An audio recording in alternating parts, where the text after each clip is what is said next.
கர்த்தருடைய நாமம் மகிமைப்படுவதாக. கல்வாரி அன்பே நமது ஜெயம் என்கின்ற இந்த நாளிலும் அந்த கருப்பொருளை கொண்டு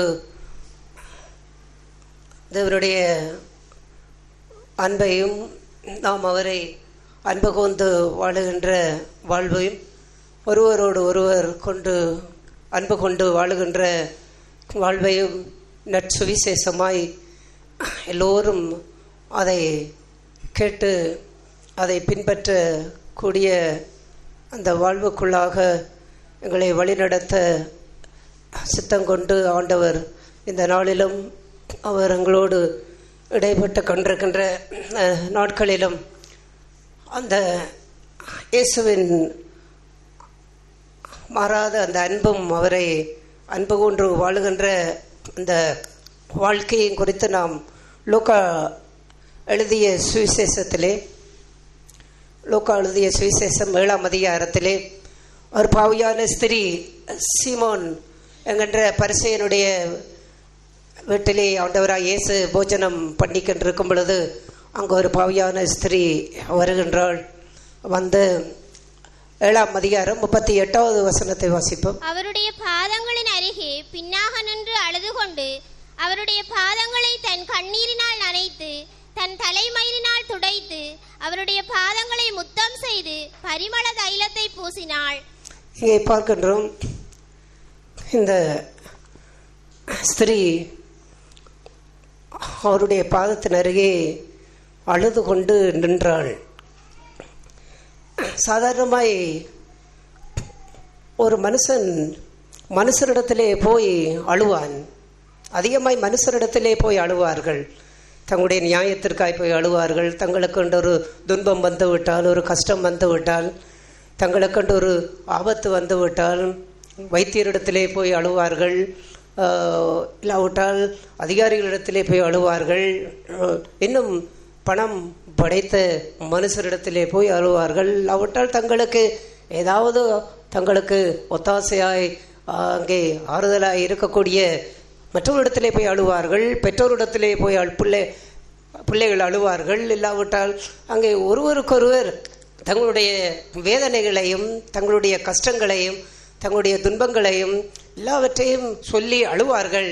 ஏனென்றால் அதனாலே அவர்களுக்கு ஒரு மனதிலே ஒரு கொஞ்சம் மாறுதல். இல்லாவிட்டால் அழுகும் பொழுது அநேகர் கண்ணீரை பார்க்கும் பொழுது சிலர் மனமிறங்கி ஏதாவது அவர்களுக்கு உதவி செய்வார்கள். ஏன் எல்லாரும் எழும்பி வெளியே போய்கின்றிருக்கிறாங்க?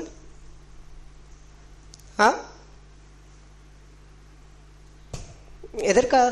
என்னத்துக்காக? என்ன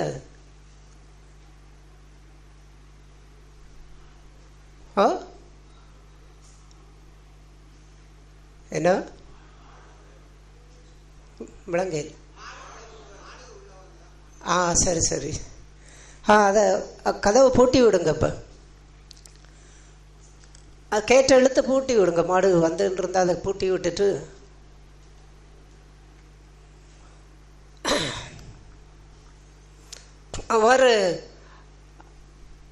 அவர்கள் போய் அவரெல்லாம் அழுது கொண்டு அந்த வைத்தியர் உங்களுடைய பிள்ளையை காப்பாற்றுவது கஷ்டம், இல்லாவிட்டால் உங்களுடைய மனைவியை காப்பாற்றுவது கஷ்டம் என்றும் பொழுதெல்லாம் அவர்கள் என்ன செய்வார்கள்? அவள் எங்கிருந்து அழுதாள்? அவருடைய பாதத்தின் அருகே நின்று அழுது கொண்டு இருந்தாள். பாதம் என்பதெல்லாம் எதற்கு அடையாளம் என்றால், நீங்கள் தான் தஞ்சம். யாராவது தங்களுக்கு அந்த வேதனைகள் அந்த துன்பங்கள் வரும்பொழுது போய் சில காலிலே விழுவார்கள். ஐயா, நீங்கள் தான் உதவி செய்ய வேண்டும், நீங்கள் தான் காப்பாற்ற வேண்டும், நீங்கள் தான் இரக்கம் செய்ய வேண்டும் என்று அவர்கள் அந்த காலிலே விழுவார்கள். அவ்வாறு விழுந்து கடைசி கட்டமாகத்தான் அதை செய்வார்கள். அப்படியெல்லாம் விழுந்து கண்ணீர் விட்டு தங்களுடைய துன்பங்களையும் கஷ்டங்களையும் வேதனைகளையும் அவ்வாறெல்லாம் சொல்லுவார்கள். அதற்கு இந்த உலகத்திலே மனுஷியமாய் இப்படியெல்லாம் அழுது கொள்ளுவதற்கு விசுவாசிகள் கூட அவ்வாறு கூட அவர்களும் இவ்வாறு மனுஷனிடத்திலே போய் அவ்வாறெல்லாம் அழுவதற்கும் சில நேர சந்தர்ப்பங்களிலே அப்படிப்பட்ட சூழ்நிலை கூட அவ்வாறு உருவாகின்றது. ஆனால் அந்த வாழ்வெல்லாம் ஏன் அவ்வாறு அது ஆண்டவரை அறியாத ஜனங்கள் அவர்கள் அவ்வாறு செய்வது, அது அவர்களுக்கு தெய்வ அன்பையும் தெய்வ பாதுகாப்பையும் அவர்கள் அறியாதபடியினாலே அவர்களுக்கு இருக்கின்ற நம்பிக்கையெல்லாம் மனுஷர், பணம், இந்த உலகம், தங்களுடைய பலன், அதெல்லாம் அவர்களுடைய நம்பிக்கை. ஆனால் ஒரு தெய்வ நம்பிக்கை பெற்று இருக்கக்கூடிய நமக்கு துன்பங்கள் என்கின்றதை விட நம்முடைய பாவ பாரங்கள், அந்த ஸ்திரீ அவளுடைய வாழ்க்கையிலே அவள் மிகப்பெரிய ஒரு பாவி. அந்த சீமோன் சொல்லுகின்றார், இவரை தொடுகின்ற முத்தமிட்டு கொண்டிருக்கும் பொழுது இவரை தொடுகின்ற இந்த ஸ்திரீ எப்படிப்பட்டவள் என்று இவருக்கு தெரியாதா என்று தன்னுடைய மனதுக்குள்ளே அந்த சீமோன் சொல்லிக் கொடுங்கள், மிக பாவியான ஒரு ஸ்திரியா இருக்கின்றாளே என்று அவன் அவ்வாறு சொல்லக்கூடிய ஒரு காரியத்தை போன்று அந்த ஸ்திரீ அவ்வாறு நின்று கொண்டு அவள் அழுததெல்லாம் எதற்காக என்றால், அவள் அழுதது பூமிக்குரிய காரியங்களுக்காகவோ இல்லாவிட்டால் தன்னுடைய சரீரத்துக்குரிய காரியங்களுக்காகவோ ஒன்றுமே அல்ல. அவளுடைய ஆத்துமாவை குறித்த வேதனை, தன்னுடைய ஆத்துமா அவ்வளவு கெட்டு போய்கொண்டு இந்த பாவத்தினாலே தன்னுடைய வாழ்வு இவ்வளவு சீரழிந்து கொண்டு அந்த வாழ்வினாலே தனக்கு சமாதானம் இல்லாமல், நிம்மதி இல்லாமல், சந்தோஷம் இல்லாமல், பாவம் எப்பொழுதுமே ஒரு மனுஷனுக்கு சந்தோஷத்தையோ சமாதானத்தையோ, அது ஒருபோதும் தெய்வ சந்தோஷத்தை சொல்லுகின்றேன். உலக மனுஷன் பாவத்தை ஒரு சந்தோஷத்திற்காக செய்கின்றான். அது சிற்றின்பங்களா இருக்கலாம், மோகங்களா இருக்கலாம், பண ஆசைகளாக இருக்கலாம், பொருளாசையாக இருக்கலாம், மற்ற என்ன ஒரு தனக்குரிய சுயத்துக்குரிய எந்த காரியங்கள் எல்லாம் சந்தோஷத்திற்காக அதையெல்லாம் அவன் செய்கின்றான். ஆனால் அவளுடைய ஆத்மாவிலே அவளுக்கு ஒரு இளைப்பாறுதல் கிடைக்கவில்லை, அமைதி கிடைக்கவில்லை. அவள் என்னதான் ஒருவேளை அவள் செய்த பாவத்தினாலே அவள் பணத்தை கூட சம்பாதித்து கொண்டு அவள் இருந்திருக்க முடியும். ஆனால் அவ்வாறான வாழ்வெல்லாம் அவளுடைய ஜீவியத்திலே அவளுடைய வாழ்க்கைக்கு எந்த அமைதியையும் கொடுக்கவில்லை. அவள் சந்தோஷத்தை பெறவில்லை, சமாதானத்தை பெறவில்லை. ஆகையாலே தான் அதையெல்லாம் தன்னுடைய ஆத்மாவுக்கு தேவை. அந்த வாழ்வு தன்னுடைய வாழ்விலே தான் எதை தேவை என்று அவள் உணர்ந்தாலோ அந்த வாழ்வை தனக்கு தரக்கூடியவர் ஆண்டவராகிய இயேசு கிறிஸ்து தான். ஆகையால் ஆண்டவராகிய இயேசு கிறிஸ்து என்று அவள் அவரிடத்திலே வரும்போது அவள் தெரிந்து கொண்ட முக்கியமான பிரதான இடம் பாதம். அவளுடைய பாதத்தின் அருகே நின்று அழுதாள். ஏனென்றால் அவளுடைய அந்த வாழ்க்கையிலே அவள் எதை வெளிப்படுத்தினாள் என்றால், இந்த வாழ்க்கையில் அவளுடைய அந்த பாவத்தினுடைய அகோரம் எந்த அளவுக்கு அவளை பாதித்தது. அவள் கண்ணீராலே ஆண்டவருடைய பாதத்தை நனைக்கின்றாள். அவளுடைய கண்ணீர் எல்லாம் அந்த சங்கீதக்காரன் சொல்லுவதை போல அந்த துருத்தியிலே, என்னுடைய கண்ணீர் எல்லாம் துருத்தியிலே நீர் வார்த்து வைத்திருக்கிறீர். தேவ சமூகத்திலே தெய்வீக அன்பை தன்னுடைய வாழ்க்கையிலே தன்னுடைய இருதயத்திலே உணர்ந்து தன்னுடைய இழிவான சுபாவத்தினுடைய அந்த வேதனையினாலே ஆண்டவரை நோக்கி பார்த்து, நான் மாற வேண்டும், என்னுடைய சுபாவம் மாற வேண்டும் ஆண்டவரே, என்னையே நான் வெறுக்கின்றேன், என்னையே நான் அருவருக்கின்றேன், எனக்குள் இருக்கக்கூடிய பாவ பலவீனங்கள், பாவமான சுபாவங்கள் இல்லாவிட்டால் எந்த உம்முடைய நாமத்துக்கு மகிமை செலுத்த முடியாதபடிக்கு, உம்மை வாழ்க்கையிலே உயர்த்த முடியாதபடிக்கு என்னிடத்தில் இருக்கக்கூடிய ஒவ்வொரு பலவீனங்கள் இந்த வாழ்க்கையில் எல்லாம் அது எந்த அளவுக்கு நமக்கு வேதனையை கொடுக்க முடியும், வியாகுலத்தை கொடுக்க முடியும், மகிழ்ச்சி இல்லாத வாழ்வை கொடுக்க முடியும். அப்படிப்பட்ட ஒரு வாழ்க்கையிலே தான் இந்த பாவியான ஸ்திரீ அவருடைய பாதத்தின் அருகே நின்று அவள் அழுது கொண்டு நின்றாள். அவள் அழுது கொண்டு தன்னுடைய கண்ணீர் எல்லாம் அந்த பாதத்திலே அவள் ஊற்றி தன்னுடைய தலை முடியினால் அவளுடைய ஸ்திரீகள் முடி மகிமை என்பதை போல தன்னுடைய முழு மகிமையெல்லாம் அவருடைய பாதத்திற்கு கீழாய் கொண்டு வந்து விட்டாள். அவள் தனக்கென்றிருந்த மகிமை, தனக்கென்றிருந்த எல்லாவற்றையும் அவருடைய பாதத்திற்கு கீழாய் கொண்டு வந்து விட்டாள். தன்னுடைய பாரங்கள், தன்னுடைய சுமைகள், தன்னுடைய வேதனைகள் எல்லாவற்றையும் கண்ணீராலே அவருடைய பாதத்திலே கொண்டு வந்து அதையெல்லாம் துடைத்து ஓயாமல் அந்த பாதத்தை முத்தம் செய்து கொண்டிருந்தாள். யாராவது நாம் தூரத்திலிருந்து வரும்போது அவர்களை நாம் சந்திக்க போகும் பொழுது நாம் அவர்களை வரவேற்கும் பொழுதும் அவர்களை முத்தமிட்டு நாம் வரவேற்கின்றோம். ஏனென்றால் அவர்களை நாம் நாம் ஏற்றுக்கொள்ளுகின்றோம், நம்மோடு கூட சேர்த்து கொள்ளுகின்றோம், நம்மோடு கூட இணைக்கப்படுவதற்கு அடையாளமாக அவர்களை முத்தம் செய்து நாம் அங்கே வரவேற்கின்றோம். அவள் ஓயாமல் அவருடைய பாதத்தை முத்தம் செய்து கொண்டே இருந்தாள் என்றால் அந்த அளவுக்கு அவள் இயேசுவை தன்னுடைய வாழ்க்கையிலே சொந்தமாய் அதே தன்னுடைய தஞ்சம், பாதம் என்கின்றதெல்லாம் தஞ்சம், அந்த பாதத்திலே வந்து அவள் விழுந்து கிடந்த அந்த வாழ்வெல்லாம் இந்த உலகத்திலே ஆண்டவரே, நான் இதுவரைக்கும் வாழ்ந்த என்னுடைய வாழ்க்கையிலே எதுவுமே எனக்கு ஒன்றுமே இல்லை, எதுவுமே எனக்கு திருப்தி இல்லை, எதுவுமே எனக்கு விருப்பம் இல்லை, எனக்கு அதை எல்லாவற்றையுமே நான், அது பணமாக இருக்கலாம், மகிமையாக இருக்கலாம், எப்பேற்பட்ட ஒரு இன்பமான வாழ்க்கையா இருக்கலாம், பாவத்தில் உண்டான சந்தோஷமா இருக்கலாம், ஆண்டவரே எதுவுமே என்னுடைய வாழ்க்கையிலே வேண்டாம், ஒன்றுமே எனக்கு அது திருப்தி இல்லை, உம்முடைய பாதம் நீர் மட்டும் போதும்.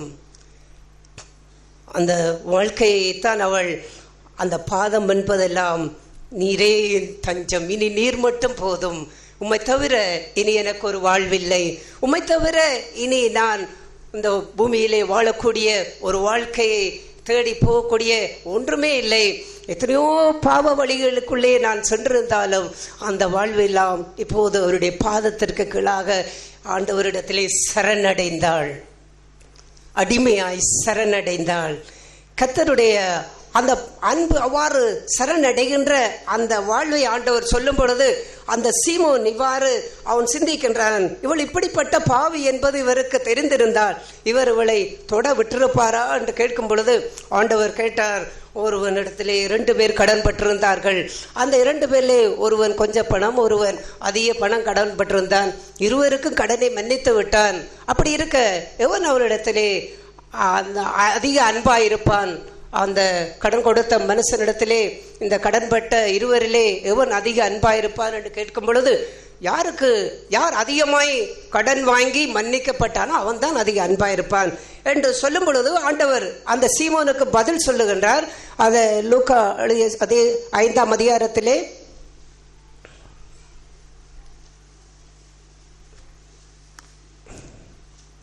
8வது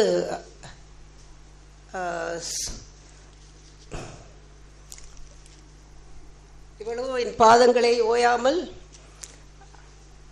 43வது வசனத்தை வாசிப்போம். சீமோன் பிரதியுத்தரமாக, எவனுக்கு அதிகமாய் மன்னித்து விட்டானோ அவனே அதிகமாய் அன்பாயிருப்பான் என்று நினைக்கிறேன் என்றான். அதற்கு அவர், சரியாய் நிதானித்தாய் என்று சொல்லி ஸ்திரீயிடமாய் திரும்பி சீமோனை நோக்கி, இந்த ஸ்திரியை பார்க்கிறாயே, நான் உன் வீட்டில் பிரவேசித்தேன், நீ என் கால்களுக்கு தண்ணீர் தரவில்லை, இவளோ கண்ணீரினால் என் கால்களை நனைத்து தன் தலைமயிரினால் அவைகளை துடைத்தாள். நீ என்னை முத்தம் செய்யவில்லை, இவளோ நான் உட்பிரவேசித்தது முதல் என் பாதங்களை ஓயாமல் முத்தம் செய்தாள். நீ என் தலையில் எண்ணெய் பூசவில்லை, இவளோ என் பாதங்களில் பரிமள தைலம் பூசினாள். ஆதலால் நான் உனக்கு சொல்லுகிறேன், இவள் செய்த அநேக பாவங்கள் மன்னிக்கப்பட்டது, இவள் மிகவும் அன்பு கூர்ந்தாளே. அவர் ஆண்டவர் அதை குறிப்பிட்டு கோடிட்டு காட்டும் பொழுது இவள் மிகவும் அன்பு கொண்டாள். அப்பதான் வந்தவள், அந்த சந்தர்ப்பத்திலே தான் அவள் வருகின்றாள். ஆண்டவரோடு கூட அவள் அதிகமாய் அவள் நடந்து சென்றவளா இல்லை, அவரோடு அறிமுகமானவள் இல்லை. அப்போதுதான் அந்த சந்தர்ப்பத்திலே வந்து அவள் ஆண்டவர் அவளை குறித்து சொல்லும் பொழுது இவள் மிகவும் அன்பு கொண்டாள் என்று ஏன் அதை அவ்வாறு ஆண்டவர் சொன்னார் என்றால், அவள் தெரிந்தெடுத்து கொண்ட இடத்தை அவர் வலியுறுத்துகின்றார். நீ எனக்கு கால்களுக்கு தண்ணீர் தரவில்லை, ஆனால் இவள் என் கால்களை கண்ணீரால் நனைத்தாள், என் கால்களை தலைமையினால், என் பாதங்களை தலைமையினால் துடைத்தாள், என் பாதங்களை ஓயாமல் முத்தம் செய்து அந்த பாதத்தை கோடிட்டு காட்டுகின்றார். பாதம் என்பதற்கு உரிய அடையாளம் எல்லாம் இந்த உலகத்திலே எதையும் விட ஆண்டவரே நீர்தான் தஞ்சம். என்னுடைய வாழ்க்கை இந்த எல்லாம் இந்த கடைசி நெருக்கமான கட்டத்திலே போய் இந்த காலிலே விழுவார்களே, அது அவ்வாறான ஒரு காரியம் இந்த ஆண்டவராய் இயேசு சொல்லும் பொழுது இவள் இந்த தன்னுடைய வாழ்க்கையிலே அவளுக்கு தேவையானது என்னுடைய சமாதானம், நான் கொடுக்கக்கூடிய இளைப்பாறுதல். என்னிடத்திலே அவள் இவ்வண்ணமாய் அந்த பாதத்தை எவ்வளவு இவள் என்னுடைய அன்பை முக்கியத்துவப்படுத்துகின்றாள். எதை காட்டிலும் இதையே அவள் தன்னுடைய வாழ்க்கையிலே பிரதானமாய் கொண்டாள். அந்த மரியாள் விட்டு செல்லும் பொழுது மரியாள் ஆண்டவருடைய பாதத்தின் அருகே உட்கார்ந்து கொண்டு அவருடைய வசனத்தை கேட்டுக்கொண்டு வந்தார். ஆண்டவர் மார்த்தாளை பார்த்து சொன்னார், நீ அநேக காரியங்களை குறித்து நீ கவலைப்பட்டு கலங்குகிறாய், ஆனால் இந்த மரியாள் நல்ல பங்கை தெரிந்து கொண்டாள். இது நல்ல பங்கு. அந்த பாதம் என்பதெல்லாம் அதை எதை வெளிப்படுத்தி காண்பிக்கிறது என்றால், ஆண்டவரே, இந்த உலகத்திலே எதை காட்டிலும் என்னுடைய வாழ்க்கையிலே முக்கியமானவர் நீர்தான். எந்த அதனுடைய சந்தோஷத்தை காட்டிலும் எனக்கு சந்தோஷமா இருக்கக்கூடியவர் நீர்தான். இந்த உலகத்தில் என்ன துன்பங்கள், என்ன வேதனைகள், கஷ்டங்கள் எதுதான் வந்தாலும் என்னுடைய நம்பிக்கை நீர் ஒருவர் தான். உம்மை மட்டுமே நம்புவேன். நீர்தான் எனக்கு அடைக்கலம், நீர்தான் எனக்கு தஞ்சம், நீர்தான் நான் நம்பி இருக்கிறவர். உம்மை தவிர வாழ்வில்லை, உம்மை தவிர எனக்கு இந்த உலகத்திலே வேற விருப்பம் இல்லை என்ற அந்த வாழ்வை அவள் வெளிப்படுத்தும் வண்ணமாக அந்த நல்ல பங்கை, அந்த நல்ல பங்கு என்ன, தெய்வத்தை அன்பு கூர்ந்து வாழக்கூடிய அந்த வாழ்வு. அந்த அளவுக்கு அவளுடைய வாழ்விலே ஆண்டவருடைய சமூகத்திலே அவள் தன்னுடைய இருதயத்தை ஊற்றினாள். அவள் அவ்வாறு செய்த அந்த வாழ்க்கை தான் எப்போதுமே ஆண்டவர் அதை சொல்லும் பொழுது இவள் அதிகமாக என்னை அன்பு கொண்டாள். நான் உன் வீட்டுக்குள் பிரவேசித்தேன், ஆனால் நீ அப்படியெல்லாம் அன்பு கூறவில்லை. உன்னுடைய பாவத்தை குறித்து எனக்கு போஜனம் கொடுத்தாய், எல்லாம் கொடுத்தாய், ஆனால் அந்த அளவுக்கு உனக்குள் இருக்கக்கூடிய பாவத்தை குறித்து நீ அந்த அளவுக்கு வேதனைப்படவில்லை, அந்த அளவுக்கு துயரப்படவில்லை. பாவத்தை குறித்து யார் எப்போதுமே துயரம் கொண்டு இருக்க முடியும், துக்கித்து கொண்டு இருக்க முடியும்? அதையெல்லாம் ஒரு சுமையை போல தங்களுடைய வாழ்க்கையிலே வைத்துக் கொண்டிருப்பதல்ல, ஆண்டவருடைய பாதத்திலே கண்ணீர் விட்டு அழுது கொண்டு அந்த பாவமெல்லாம் அவர் மன்னித்து தன்னை அவருடைய புது வாழ்வுக்குள்ளாக நடத்தக்கூடிய அந்த வாழ்வு தனக்கு வேண்டுமென்று அது கண்டுகொள்ளும் வரைக்கும் அந்த பாதத்தை விட்டு அவள் அகலவில்லை. ஹல்லேலூயா. அவள் அது வரைக்கும் அப்படியே அந்த பாதத்திலே இருந்து கொண்டிருந்தாள். ஆண்டவர் அவளை பார்த்து சொன்னார், கீழே வாசிப்போம். எவனுக்கு கொஞ்சம் மன்னிக்கப்படுகிறதோ அவன் கொஞ்சமாய் அன்பு கூறுவான் என்று சொல்லி அவளை நோக்கி, உன் பாவங்கள் மன்னிக்கப்பட்டது என்றார். அப்பொழுது கூட பந்தியிருந்தவர்கள், பாவங்களை மன்னிக்கிற இவன் யார் என்று தங்களுக்குள்ளே சொல்லிக் கொண்டார்கள். அவர் ஸ்திரியை நோக்கி, உன் விசுவாசம் உன்னை ரட்சித்தது, சமாதானத்தோடே போ என்றார். ஆமென். ஆண்டவர் அந்த ஸ்திரியை பார்த்து சமாதானத்தோடே போ, இதைத்தான் அவள் எதிர்பார்த்தாள். அந்த பாதத்திலே ஒரு மனுஷன் ஆண்டவருடைய பாதத்திலே அவன் முகங்குப்புற விழுந்து தனக்குள்ளே ஒரு சமாதானத்தை பெற்றுக்கொள்ளும் வரைக்கும் அந்த பாதத்தை விட்டு எழுந்திருக்காத வாழ்வு யாரிடத்துக்கு வர முடியும்? தெய்வத்தை எந்த விசுவாசி சகோதர சகோதரிகள் அந்த அளவுக்கு தெய்வத்தினுடைய பாதத்தையே பற்றி கொண்டு இந்த உலகத்திலே உம்மை தவிர வேறு விருப்பம் ஒன்றுமில்லை, நீர்தான் என் தஞ்சம், உம்மையே நான் சேவிப்பேன் என்று ஆண்டவரிடத்திலே அப்படியே பாதத்திலே இருந்து அந்த பாதத்தை விட்டு எப்பொழுது எழுந்து செல்ல முடியும்? ஆண்டவர் சொல்ல வேண்டும், சமாதானத்தோட போ. நாம் நம்முடைய பாவங்களுக்காக ஜெபிக்கும் பொழுது, ஆண்டவரே என்னை மன்னியும், என் பாவத்தை மன்னியும் என்று சாதாரணமாய் சும்மாய் பாவத்துக்கு மன்னிப்பை பெற்றுவிட்டு நாமே அந்த மன்னிப்பை பெற்றுவிட்டு ஆண்டவர் மன்னித்தாரா மன்னிக்கவில்லையா என்கின்றதெல்லாம் அந்த ஒரு நிச்சயத்தின் சமாதானத்தை பெற்று கொள்ளாமல் நாமவே ஜெபத்தை முடித்துவிட்டு நாம் எழுந்து போய் ஆண்டவர் என்னை மன்னித்தார் என்று ஆண்டு இயேசு சொல்ல வேண்டும், போ, சமாதானத்தோடு போ. இவ்வாறு அந்த பாதம் எந்த அளவுக்கு வாழ்க்கையிலே நமக்கு ஒரு ஆறுதலை கொடுக்கின்றது, அமைதியை கொடுக்கின்றது, சமாதானத்தை கொடுக்கின்றது, இளைப்பாறுதலை கொடுக்கின்றது. இந்த உலகத்திலே எனக்கு எதை காட்டிலும் எதுவுமே வாழ்விலே பிரதானம் ஒன்று இல்லை.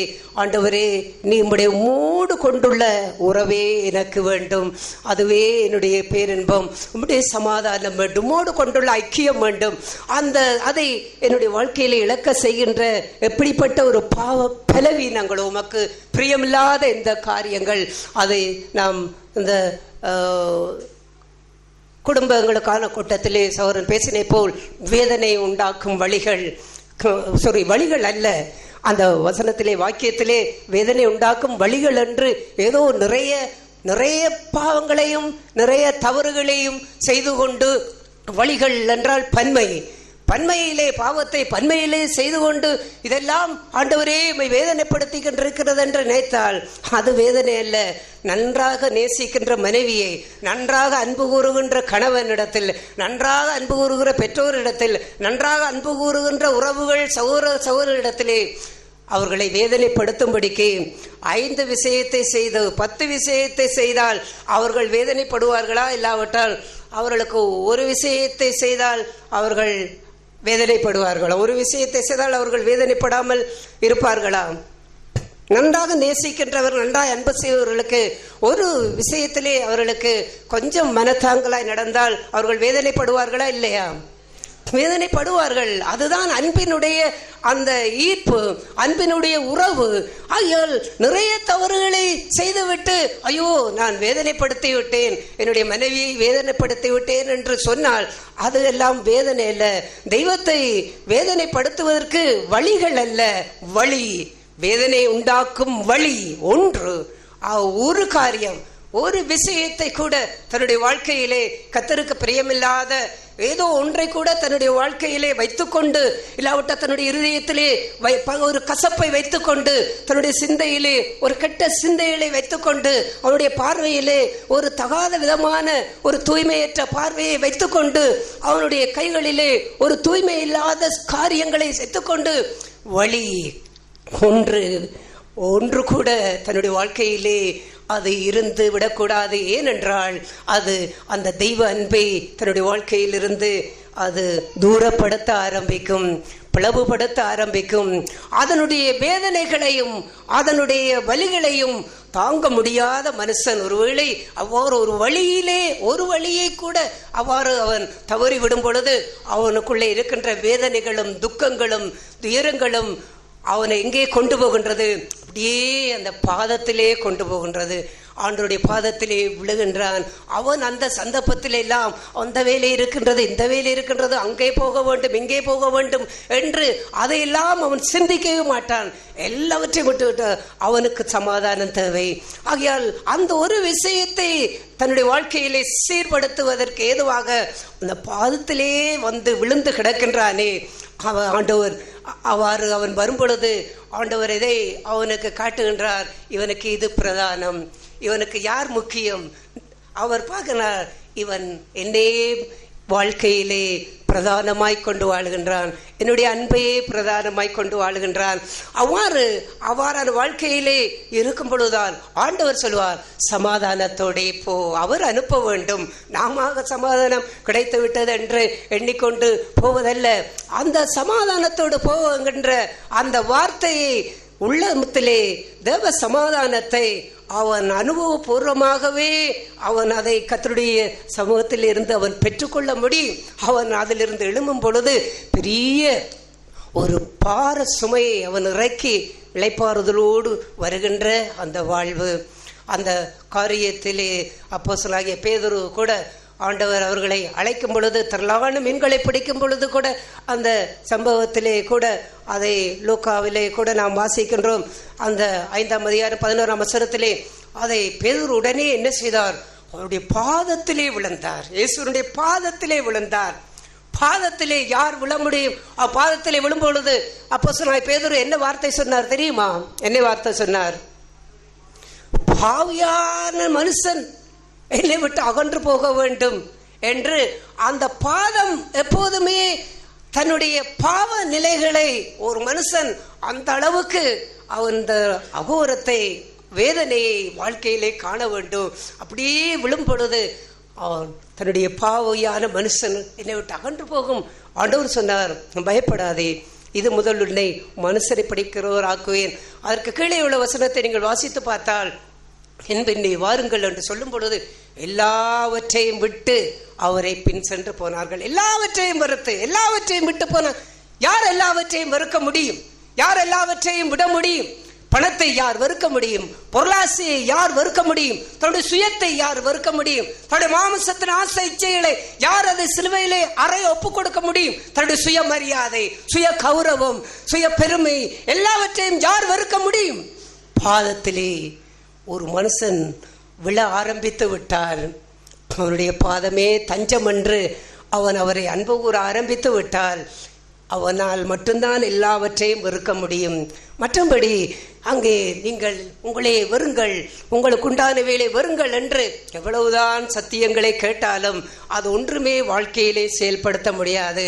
எல்லாவற்றையும் யார் வெறுக்கிறான்? அவன் அந்த பாதத்திலே தஞ்சமாய் கொண்டு வாழ்கின்றானே, அந்த தெய்வ அன்பை தன்னுடைய வாழ்க்கையிலே கண்டு கொண்டவன். அப்படிப்பட்ட பேதுரு அப்போஸ்தலர் தான் ஒரு சந்தர்ப்பத்திலே யோவான் எழுதின சுவிசேஷம் 6ஆம் அதிகாரம், யோவான் எழுதின சுவிசேஷம் 6ஆம் அதிகாரம் 6வது வசனத்தை வாசிப்போம். தாம் செய்ய போகிறதை அறிந்திருந்தும் மன்னிக்கவும் 67வது வசனம், 6ஆம் அதிகாரம் 67வது வசனம். அப்பொழுது இயேசு 12 நோக்கி, நீங்களும் போய்விட மனதாயிருக்கிறீர்களோ என்றார். சீமோன் பேதுரு அவருக்கு பிரதியுத்தரமாக, ஆண்டவரே, யாரிடத்தில் போவோம்? நித்திய ஜீவ வசனங்கள் உம்மிடத்தில் உண்டே. ஆண்டவர் இயேசு, அநேக சீசர்கள், இது கடினமான உபதேசம், இதையெல்லாம் யார் கேட்க முடியும், இதற்கெல்லாம் யார் கீழ்ப்படிய முடியும் என்று இயேசு வாழ்ந்த காலத்திலேயே அவருடைய அந்த வார்த்தைகளை கேட்டே அநேக சீடர்கள் அவரை விட்டு பின்வாங்கி போனார்கள். ஆண்டவர் இயேசுவுக்கு அந்த வாழ்வெல்லாம் அவருடைய இருதயத்திலே இவ்வளவு வலியை கொடுத்திருக்க முடியும். அதையெல்லாம் உணர முடிகின்றது. ஏனென்றால் சபையிலே கூட ரட்சிக்கப்பட்டு 10 வருடம் 20 வருடம் 30 வருடம் வாழ்ந்து கொண்டிருக்கின்ற சகோதர சகோதரிகள் கூட தங்களுடைய சுயத்தை இழப்பதற்கும் தங்களுடைய மாமிசத்துக்குரிய கிரியைகளை வெறுப்பதற்கும், இல்லாவிட்டால் இந்த பூமியிலே அவருடைய நாமத்துக்கு மகிமை செலுத்தக்கூடிய அந்த வாழ்வுக்கு முதலிடம் கொடுப்பதற்கும் அவர்களாலே அதையெல்லாம் அவர்கள் அதிலே வாஞ்சை கொள்ளாத ஒரு வாழ்வை காணும் பொழுது அதை பார்க்கின்ற எங்களுக்கு எவ்வளவு வேதனைகளும் அதனுடைய வியாகுலமும் இருதயத்திலே உருவாகின்றது.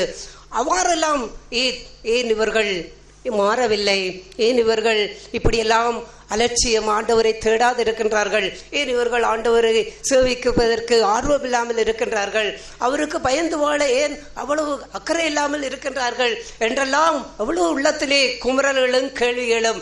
ஆனால் ஆண்டவர் இயேசு கிறிஸ்துவுக்கும் அதே வேதனை இருந்திருக்கும். அந்த வேதனை எல்லாம் அவர் வைத்துக்கொண்டு அப்படியே மற்ற 12 பேரையும் பார்த்து கேட்கின்றார், நீங்களும் போகின்றீர்களா? அந்த வார்த்தையிலே தெய்வ அன்பை எப்படி ஆண்டவர் அப்படியே காட்டு அந்த சீசர்களுக்கு அதை அப்படித்தான் அவர்களை பார்த்து கேட்கும் பொழுது எப்படி இருந்திருக்கும்? நீங்களும் போகின்றீர்களா? நீங்கள் ஒருவேளை நீங்களும் போகிறீர்கள் என்றால் உங்களை ஒருபோதும் அவர் தடை பண்ண மாட்டேன் என்றுதான் சொல்லி இருப்பார். ஆனால் அந்த வாழ்க்கையிலே பேதுரு சொன்னார், யாரிடத்திலே போவோம்? ஏன் அப்போஸ்தலனாகிய பேதுரு அந்த வார்த்தையை சொன்னார்? யாரிடத்திலே போவோம்? பாதத்திலே விழுந்த மனுஷன், இயேசுவினுடைய பாதத்திலே விழுந்து, இனி நீங்க தான் ஆண்டவரே எங்களுடைய தஞ்சம், இனி நீங்க தான் என்னுடைய வாழ்வு, நீங்க தான் எனக்கு எல்லாமே என்று அந்த பாதத்திலே விழுந்தபடியானோ அப்போ அவர் அந்த பேதுரு கேட்கின்றார், யாரிடத்திலே போவோம்? எங்கே போவோம்? பணத்தை தேடி போவோமா? நாங்கள் விட்டு வந்த தொழிலை தேடி போவோமா? விட்டு வந்த பெற்றோர்களை தேடி போவோமா? இல்லாவிட்டால் இந்த உலகத்தை தேடி போவோமா? எங்களுக்கென்று வாழக்கூடிய சுயமான வாழ்க்கையை தேடி போவோமா? இந்த பூமியிலே எப்படி சொகுசாய் வாழலாம், இன்பமாய் வாழலாம், எப்படி மகிழ்ச்சியாய் வாழலாம், எப்படி மகிமையெல்லாம் சேர்த்து வாழலாம் என்று அதை தேடி போவோமா? எங்கிருக்கின்றது இடம்? ஒரு இடமும் இல்லை. எங்களுடைய தஞ்சம், எங்களுடைய இடமெல்லாம் நீர். ஜீவனுள்ள வார்த்தை உம்மிடத்திலே தான் இருக்கின்றது. ஆகையால் இந்த உலகத்திலே நாங்கள் போய் ஒதுங்குவதற்கு ஒரு இடமும் இல்லை. ஆறுதல் தேடி போவதற்கு ஒரு இடமும் இல்லை, அமைதி தேடி போவதற்கு ஒரு இடமும் இல்லை, சந்தோஷத்தை பெற்றுக்கொள்வதற்கு ஒரு இடமும் இல்லை, எதுவுமே எங்களுக்கு இல்லை. வாழ்வு உம்மிடத்திலே தான் இருக்கின்றது, நீர்தான் எங்களுக்கு வாழ்வு கொடுக்க முடியும். ஆகையால் அந்த வாழ்க்கையிலே அப்போஸ்தலனாகிய பேதுரு அந்த வார்த்தையை சொன்னதனுடைய பிரதான அவன் தெய்வத்தை அன்பு கூர்ந்த வாழ்வு. இயேசு அவ்வாறான வாழ்விலே அந்த அன்பைத்தான் அவர் தன்னுடைய சீஷர்களிடத்திலே அவர் கடைசி வரைக்கும் அந்த அவர்களை ஒருமைப்பாட்டுக்குள்ளே வைத்து பாதுகாக்கக்கூடிய அந்த வாழ்க்கைக்குள்ளே வைத்து வழி நடத்தினார். இன்றைக்கு நாம் அவரை ஆண்டவர் தெய்வ அன்பை எப்படி நாம் நோக்குகின்றோம்? இவள் மிகவும் அதிகமாய் அன்பு கொண்டாளே என்று ஆண்டவர் சொல்லுவதை போல இன்றைக்கு நம்முடைய வாழ்விலும் இவன் மிகவும் அதிகமாய் என்னை அன்பு கொண்டான் என்று எப்படி சொல்ல முடியும்? அன்பான பாடலை பாடுவதனால் அவர் சொல்ல முடியுமா? அன்பான வார்த்தைகளை சொல்லி ஜெபிப்பதினாலே அவர் அவ்வாறு சொல்ல முடியுமா? அவருடைய சமூகத்திலே அவரிடத்திலே அன்பாய் அவரை துதித்து உருகி ஆராதிக்கின்ற வாழ்விலே அவர் சொல்ல முடியுமா? இல்லை. இவள் மிகவும் அன்பு கொண்டாள்.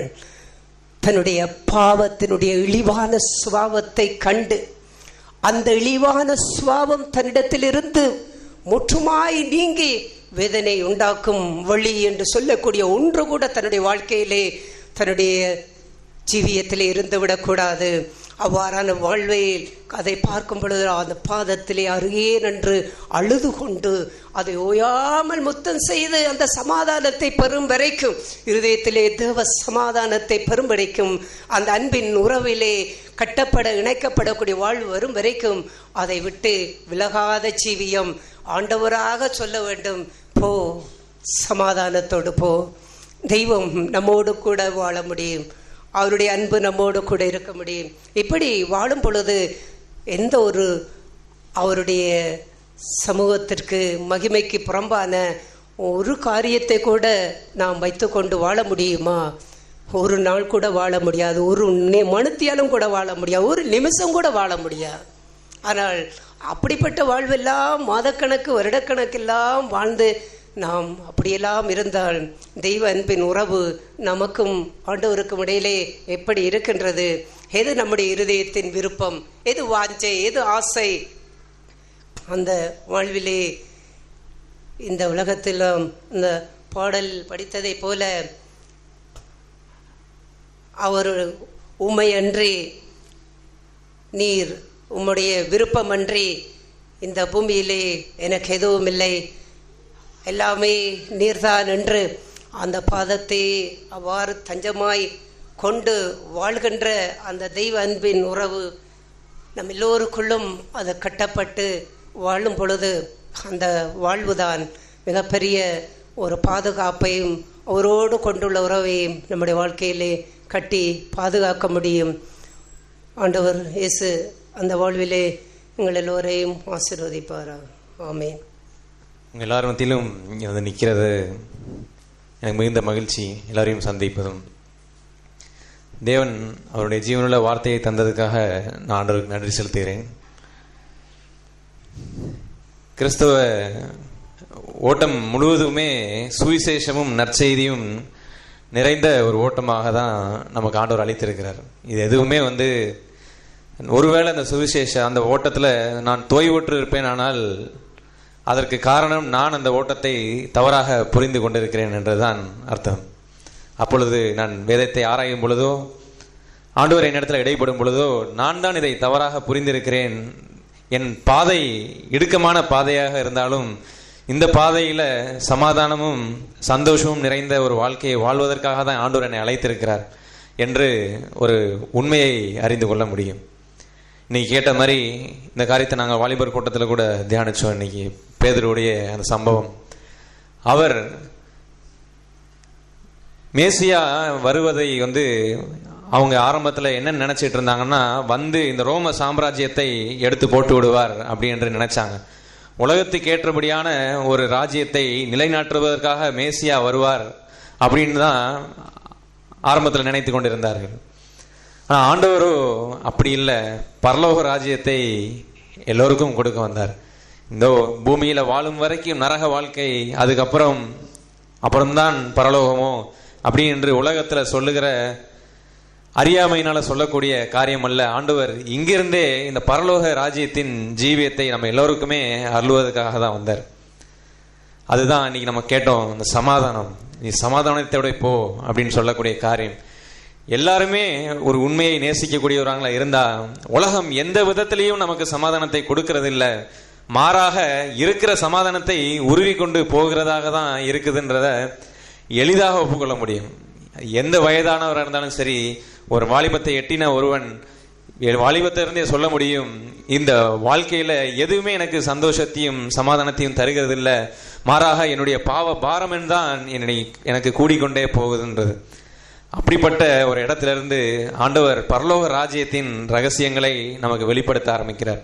பரலோக ராஜ்யத்தின் ரகசியங்களை எல்லாம் நான் அறிந்து கொள்ள எனக்கு உண்டானவற்றையெல்லாம் விற்று போடுவதற்கு எனக்கு மனம் எளிதாகிறது. இந்த உலகத்தை விடுவதற்கும் இந்த பாவத்தை விடுவதற்கும் எல்லாமே எனக்கு வேண்டாம் என்று நான் சொல்வதற்கு எனக்கு உண்மையிலேயே ரொம்ப எளிதாக இருக்கிறது. ஏனால் அதான் பரலோக ராஜ்யம். பரலோக ராஜ்யம் சமீபமாக இருக்கிறது என்று இங்க இருக்கும் பொழுது சொன்னார். அப்படிதான் பரலோக ராஜ்யத்திற்குரிய ரகசியங்களை நாம் கேட்கும் பொழுது இன்னைக்கும் அந்த பேதுரு நம்ம கேட்ட தியானிச்ச காரியங்கள்ல பேதுரு அந்த நித்திய ஜீவிய பாதையில அந்த சமாதானத்தின் பாதையில அடைந்ததுனால எங்கே ஆண்டவரே போவோம் என்று அவர் அப்படி ஒரு பதில சொல்றாரு. ஏன்னா எனக்கு தெரியும் நான் எந்த நிலையில இருந்தேன், எந்த நிலையில இருந்த என்னைய நீங்க தேடி வந்தீங்க, அந்த நிலையில தான் நான் உங்க பாதத்துல விழுந்தேன், என்னை விட்டு அகன்று போங்க ஆண்டவரே அப்படின்னு நான் கேட்டுக்கொண்டேன். ஏன்னா நான் பாவியாகிய மனிதன். ஆனா அவருக்கு தெரியும், என்னுடைய ஆண்டவருக்கு தெரியும், பாவியாகிய மனிதனாக தெரிஞ்சுதான் என்னை அவர் தேடி வந்தார். அப்படிப்பட்ட ஆண்டவர் அழைத்தது, நான் உன்னை உலக ராஜ்யத்திற்குரிய ஜீவியத்திலிருந்து எடுத்து வேர் பிரித்து எடுத்து பரலோக ராஜ்யத்திற்குரியவனா நான் மாற்றுறேன். நீ இனிமே இந்த உலகத்துக்குரிய காரியங்கள்ல நீ தோய்ந்து போக வேண்டிய அவசியம் இல்லை, மீன் பிடிக்கிறவனாக அல்ல, இனி மனிதனை பிடிக்கிறவனாக உன்னை நான் மாற்றுகிறேன் என்று ஆண்டவர் சொன்ன அந்த காரியம் எல்லாமே பரலோக ராஜ்யத்திற்காக தான் சொன்னார். அதனாலதான் அங்க பேதுருவும் தெளிவாக சொன்னார். கேள்வியோ குழப்பத்திலே சொல்லல, எங்க ஆண்டவரே போவோம், பரலோக ராஜ்யம் நித்திய ஜீவ வார்த்தை உம்மிடத்துல உண்டே, நான் எங்க போவோம் என்று சொன்னார். இப்படி பரலோக ராஜ்யத்தின் ரகசியங்களை அறிந்து கொள்ளும் பொழுது ஆண்டவர் சொன்ன இந்த கல்வாரி அன்பை தியானித்துக் கொண்டிருக்கிற இந்த நாட்களில் ஒரு காரியத்தை தியானிக்க வேண்டும் என்று இதயத்தில் எனக்கு தோன்றியது. அதாவது பரலோக ராஜ்யம் தரக்கூடிய அந்த சமாதான ஜீவியத்தின் ஒரு ரகசியத்தை ஆண்டவர் மத்தேயு 5ஆம் அதிகாரத்துல சொல்றாரு. மத்தேயு 5ல 5வது வசனம், சாந்த குணம் உள்ளவர்கள் பாக்கியவான்கள், அவர்கள் பூமியை சுதந்தரித்துக் கொள்ளுவார்கள். போதும், அவ்வளவுதான். சாந்த குணம் உள்ளவர்கள் பாக்கியவான்கள், அவர்கள் பூமியை சுதந்தரித்துக் கொள்வார்கள். ஒரு கானான் தேசம் என்று சொல்வது லேண்ட் ஆஃப் கேனான் என்று சொல்வார்கள். ஆங்கிலத்திலே பூமி என்பது அந்த வசனம் லேண்ட் என்று போட்டிருக்கிறது. சமாதானத்திற்குரிய ஒரு வாழ்க்கையை ஆண்டவர் நமக்காக அடிச்சுவடுகளை முன்னாடி வைத்து சென்றார். அவர் வாழ்ந்த வாழ்க்கை எல்லாமே அவர் நினைச்சிருந்தா யங் ஏஜ்ல கூட மறிச்சிருக்க முடியும். ஒரு பழுதற்ற ஒரு ஆட்டுக்குட்டியாக அவர் மறிக்கணும்னா சிறு வயதிலையும் அவர் மறித்திருக்க முடியும். ஆனால் நமக்காக எல்லா விதத்திலையும் அவர் சோதிக்கப்பட வேண்டி இருந்தது, அவசியமாக இருந்தது. அப்பொழுதுதான் நம்ம எபிரேயர்ல படிக்கிறோம், அவர் எனக்கு உதவி செய்யறதுக்கு வல்லவராகினார் என்று படிக்கிறோம். அப்படி இருக்க அவர் இந்த பூமியில வாழ்ந்து எப்படி சாந்த குணம் உள்ளவராய் அவர் வெளிப்படுத்தினார். ஏன்னா பொதுவாக சாந்த குணம் என்று நாம் படிக்கும் பொழுது தாழ்மை, சாந்த குணம் இதெல்லாம் ஒன்றுக்கொன்று ஒட்டினது போல தெரிகிறதுனால அதை நம்ம பிரித்து பார்க்க தவறிவிடுவோம். சாந்த குணம் என்ற ஒரு காரியத்தை நம்ம வாழ்க்கையில கொண்டிருப்போம்னா நம் பாக்கியவான். அப்படி இருப்போமானால் நம் வாழ்க்கையில சமாதானத்தை கண்டடைவோம். கானான் தேசம் பாலும் தேனும் ஊறி ஓடுகிற அந்த தேசம் என்று நாம் பழைய ஏற்பாட்டில் படிக்கிறது போல அவர்கள் பூமியை சுதந்தரிப்பார்கள் என்பது என் வாழ்க்கையில என் இருதயத்துல ராஜ்யத்திற்குரிய அந்த சந்தோஷமும் சமாதானமும் நான் சுதந்திரித்தவனாய் வாழ முடியும். அதனாலதான் ஆண்டவர் அங்க அதே மத்தேயுல 11வது அதிகாரத்துல 28 30 நம்ம படிக்க முடியும். ஆண்டவர் அவர் அழைக்கிறார். எல்லாருக்கும் தெரிந்த வசனம் தான், நான் சாந்தமும் மனத்தாழ்மையுமாய் இருக்கிறேன். அவர் வருத்தப்பட்டு பாரம் சுமக்களை அழைத்த பிறகு சொல்றார், நான் சாந்தமும் மனத்தாழ்மையுமாய் இருக்கிறேன், என் நுகத்தை உங்கள் மேல் ஏற்றுக்கொண்டு என்னிடத்தில் கற்றுக்கொள்ளுங்கள் அப்படின்னு சொல்லி கற்றுக்கொள்ளக்கூடிய ஒரு அழகான ஒரு வாழ்க்கையை ஆண்டவர் நமக்கு திறந்து வைக்கிறார். என்னிடத்தில் கற்றுக்கொள்ளுங்கள். அப்பொழுது உங்கள் ஆத்துமாக்களுக்கு இளைப்பாறுதல் கிடைக்கும். இளைப்பாறுதலை தேடிதான் எதையோ செய்து கொண்ட உலகத்தில் எல்லாரும் அலைந்து கொண்டிருக்கிறார்கள். ஆனா நாமும் இப்படிப்பட்ட சத்திய வேதத்தை ஏந்தி கொண்ட நாமும் அதே போல பின்னாடி ஓடிக்கொண்டிருந்தோமானால் நம்மளை விட மதியினர்களும் வேற யாருமே கிடையாது. ஆனா ஆண்டவர் இங்க சொல்றாரு, என் நுகத்தை உங்கள் மேல் ஏற்றுக்கொண்டு என்னிடத்தில் கற்றுக்கொள்ளுங்கள், அப்பொழுது உங்கள் ஆத்துமாக்களுக்கு இளைப்பாறுதல் கிடைக்கும். என் நுகம் மெதுவாகவும் என் சுமை லெகுவாகவும் இருக்கும் என்றார். இது எவ்வளவு எளிதான ஒரு வாழ்க்கையை சொல்றார். அதான் ஆரம்பத்திலே சொன்னது போல, நாம் ஆண்டவர் நமக்கு வைத்திருக்கிறது இடுக்கமான பாதையா இருந்தாலும் அந்த பாதையில அவர் என்னைக்குமே நம்மளை தனியா விடுறதே கிடையாது. நுகம் என்பது இருபுறம், மறுபுறம் இயேசு பூட்டப்பட்டு இருக்க நான் இந்த புறத்துல இருக்கும் பொழுது எனக்கு நான் ஏன் கவலைப்படணும்? ஆண்டவர் எனக்கு எந்த பாதையில நடக்க சொல்லுகிறாரோ அதுல நடக்கணும். அதுல தோல்விகள் வரலாம், ஏனென்றால் நம்மளுடைய பலவீனத்து நிமித்தம் தோல்விகள் வரலாம். ஆனா அதே கற்றுக்கொள்ளுங்கள் என்று ஒரு வார்த்தை ஆண்டவர் சொல்றது காரணம், கற்றுக்கொள்றதுல நம்ம பிராக்டிஸ் பண்ணி பயிற்சி விட்டு பற்றுக்கூடிய ஒரு வரக்கூடிய ஒரு வாழ்க்கை தான் இது. இயேசு சாந்த குணத்தை வெளிப்படுத்தின ஒரு பகுதியை நாம் தியானிக்கலாம். மத்தேயு 26வது அதிகாரத்துல, மத்தேயு 26:53. சாந்த குணம். என் பிதாவை வேண்டிக் கொண்டால் அவர் 12 லேகியோனுக்கு அதிகமான தூதரை என்னிடத்தில் அனுப்ப மாட்டார் என்று நினைக்கிறாயா? அப்படி செய்வேனானால். இதை எப்ப சொல்றாரு ஆண்டவர்னா, எல்லாரும் தெரிந்ததுதான். அந்த தோட்டத்துல அவரை பிடிப்பதற்காக யூதாஸ் காரியத்தை அவரை காட்டி கொடுக்கறதுக்காக வந்த அந்த நேரத்துல அங்க சொல்றாரு. அந்த நேரத்துல பேதுரு அவர் பட்டயத்தை எடுத்து அவர் காதை வெட்டுகிற ஒரு சம்பவத்தை நாம் பார்க்கிறோம். அப்பொழுது அங்க அந்த 52ல இருந்தே படிக்கலாம். 52ல படிங்க. அப்பொழுது இயேசு அவனை நோக்கி, உன் பட்டயத்தை திரும்ப அதன் உரையிலே போடு. பட்டயத்தை எடுக்கிற யாவரும் பட்டயத்தால் மடிந்து போவார்கள். நான் இப்பொழுது என் பிதாவை வேண்டிக் கொண்டால் அவர் 12 லேகியோனுக்கு அதிகமான தூதரை என்னிடத்தில் அனுப்ப மாட்டார் என்று நினைக்கிறாயா? அப்படி செய்வேனானால் விதமாய் சம்பவிக்க வேண்டும் என்கிற வேத வாக்கியங்கள் எப்படி நிறைவேறும் என்றார். போதும். அப்போ சாந்த குணம் என்பது என்னன்னா, என்னால இதை செய்ய முடியும், என்னால எதிர்த்து பேச முடியும், என்னால இங்கே கை ஓங்க முடியும், என்னால இந்த இடத்துல சுயமாக ஒரு காரியத்தை என்னால செய்ய முடியும். ஆனால் அந்த செய்ய முடிய காரியத்தை நான் இது தேவ சித்தம் இல்லை என்பதால் இதை நான் செய்ய போகிறது கிடையாது என்று என்னையவே நான் தாழ்த்தி என்னை ஒரு பலவீனமான ஒரு இடத்துல ஒப்பு கொடுக்கிற ஒரு காரியத்தை தான் சாந்த குணம் என்று நாம் பார்க்கிறோம். உலகத்துல பொதுவாகவே ஒரு காரியத்தை எடுத்துக்கிட்டோம்னா, ஒரு இளைய ரொம்ப சின்ன ஒரு பையனும் ஒரு பெரிய ஒரு பைல்வானும் ஒரு மல்யுத்தத்துல ஈடுபடுறாங்கன்னு வச்சுக்கோங்களேன். அப்படி வச்சிருந்தா அவங்கள பார்க்கும் பொழுது, ஐயோ பாவம், இந்த சின்ன பையன், இப்படிப்பட்ட பையன் கூட போய் அவ்வளவு பெரிய ஆள் போய் மல்யுத்தம் வைக்கிறாரு, எப்படியாவது இந்த பையன் ஜெயிச்சிடணும் அப்படின்னு சொல்றதுக்கு ஏன் வருதுன்னா, இயல்பாகவே நமக்குள்ளார இருக்கக்கூடிய அந்த மாம்சத்துல அந்த அங்க கவனிக்கும் பொழுது, ஐயோ அந்த எளிமையான அந்த நபர் ஜெயிக்கணும்னு தோணுது. ஆனா அதே இது என்னுடைய வாழ்க்கையில தனிப்பட்ட விதத்துல, என் குடும்ப ஜீவியத்துல, சபை ஜீவியத்துல எடுத்துக்கிட்டோம்னா, என்னால அந்த சிறுமையான ஒரு இடத்தை தெரிந்து கொள்ள முடியறதில்லை. ஏதாவது ஒரு வாக்குவாதம்னு வந்தா நான் தான் அந்த வாக்குவாதத்துல கடைசியா பேசியிருக்கணும். ஏதாவது ஒரு கான்வர்சேஷன்ல ஒரு போட்டி பொறாமைன்னு ஏதாவது வந்துருச்சுன்னா அந்த இடத்துல நான் தான் மேலோங்கி இருக்கணும். நான் கணவனாய் இருக்க என் மனைவி எப்படி என்னை இப்படி பேச போச்சு, இப்படி சின்ன என்னுடைய மகளாகிய இவள் அன்பினால சிச்சிக்கிற சிச்சையை சொல்லல, மாம்சத்திலிருந்து வரக்கூடிய கோபத்தை சொல்றேன், இவள் எப்படி என்னை இப்படி பேச போச்சு அப்படின்னு சொல்லி என்னுடைய வாழ்க்கையில என்னுடைய நான் தான் வல்லமையுள்ளவன் என்று காண்பிக்கக்கூடிய மாம்சத்துல இருக்கிற கிரியை ஒன்று நமக்கு எல்லாருக்குமே இருக்கு. அந்த இடத்துல இருந்து எனக்கு இதை செய்ய வல்லமை இருக்குது, இந்த இடத்துல என்னால எதிர்த்து பேச முடியும், இந்த இடத்துல என்னால இந்த வாக்குவாதத்தை வெல்ல முடியும். ஆனா இந்த சூழ்நிலையிலும் இது கர்த்தருக்கு சித்தம் இல்ல. நான் பரலோக ராஜ்யத்தை சுதந்திரித்து வாழணும்னா, நான் இந்த பூமியை சுதந்திரித்து வாழணும்னா நான் சாந்த குணம் உள்ளவனாய் இருக்கணும். அது சாந்த குணம்னா என்னன்னா, அதுதான் ஆண்டவர் சொல்றாரு, நான் இப்பொழுது என் பிதாவை வேண்டிக் கொண்டால் அவர் 12 லேகியோனுக்கு அதிகமான தூதரை என்னிடத்தில் அனுப்ப மாட்டாரோ என்று நினைக்கிறாயா அப்படின்னு கேட்கிறார். நான் இப்ப ஜெபம் பண்ணேன்னா ஆண்டவர் அனுப்புவார், தூதர்கள் அனுப்புவார். அனுப்ப மாட்டார் நீ நினைக்கிறியா? கண்டிப்பா அனுப்புவார். ஆனா நான் அப்படி செய்ய போறது கிடையாது. தேவன் எனக்கு தந்த பாத்திரத்தை நான் பானம் பண்றேன் அப்படின்னு சொல்லி சாந்த குணத்தை ஆண்டவர் இங்கே அழகாக வெளிப்படுத்துகிற ஒரு தன்மையை காண்பிக்கிறார்.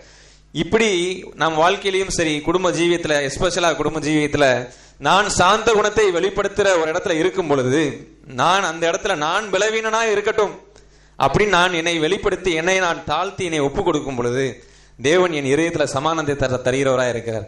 நான் பூமியை சுதந்திரிக்கிற ஒரு ஜீவியத்தை வாழ்வதற்கு எனக்கு ஆண்டவர் ஒரு பாதையை திறந்து வைக்கிறார். இதுதான் எனக்கு அழைக்கப்பட்ட ஒரு அழைப்பு.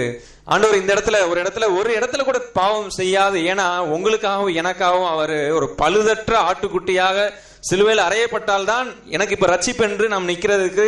நாம் எல்லோருமே புறஜாதிகள் தான். நாம் எல்லோருமே யாரும் யூத கோத்திரத்தார் கிடையாது. புறஜாதியாராக இருக்கிற நாம் இப்பொழுது தேவனை சொந்த தகப்பன் என்று அழைத்து எங்கெங்கோ இருந்து பிரிந்து வருகிற நாம் எல்லோரும் தேவனுடைய பிள்ளையாக இங்கே கூடி உட்கார்ந்து இருக்கிறதுக்கான பாக்கியமே அந்த இயேசு கிறிஸ்து சிலுவையில நமக்காக சிந்தின அந்த ரத்தம், அவர் நமக்காக மரித்தது, அவர் பழுதற்ற ஒரு ஆட்டுக்குட்டியாக அங்கு மரிக்கப்பட்ட அந்த காரணம் தான். ஆண்டவர் நினைச்சிருந்தா எந்த இடத்துலயுமே அவர் இறங்கி வந்திருக்க முடியும். அவர் அப்படிதான் இழுத்தாங்க. உலக பிரகாரமா யோசிச்சீங்கன்னா, ஆண்டவரே உங்களை கீழே இறங்கி காமிங்க உங்களை நம்புறேன்னு சொல்றாங்கல்ல, ஒரு தடவை கீழே இறங்கியிருக்காண்டவே நமக்கு சொல்ல தோணும். ஏன்னா அது மாம்சத்தின் கிரியை. அதுதான் இங்க 27ஆம் அதிகாரத்தில் நம்ம பாக்குறோம். அவர் சிலுவையில தொங்கும் பொழுது 27 40வது வசனத்துல பாத்தீங்கன்னா தெரியும். தேவாலயத்தை இடித்து 3 நாளைக்குள்ளே கட்டுகிறவனே, உன்னை நீயே ரட்சித்துக்கொள்.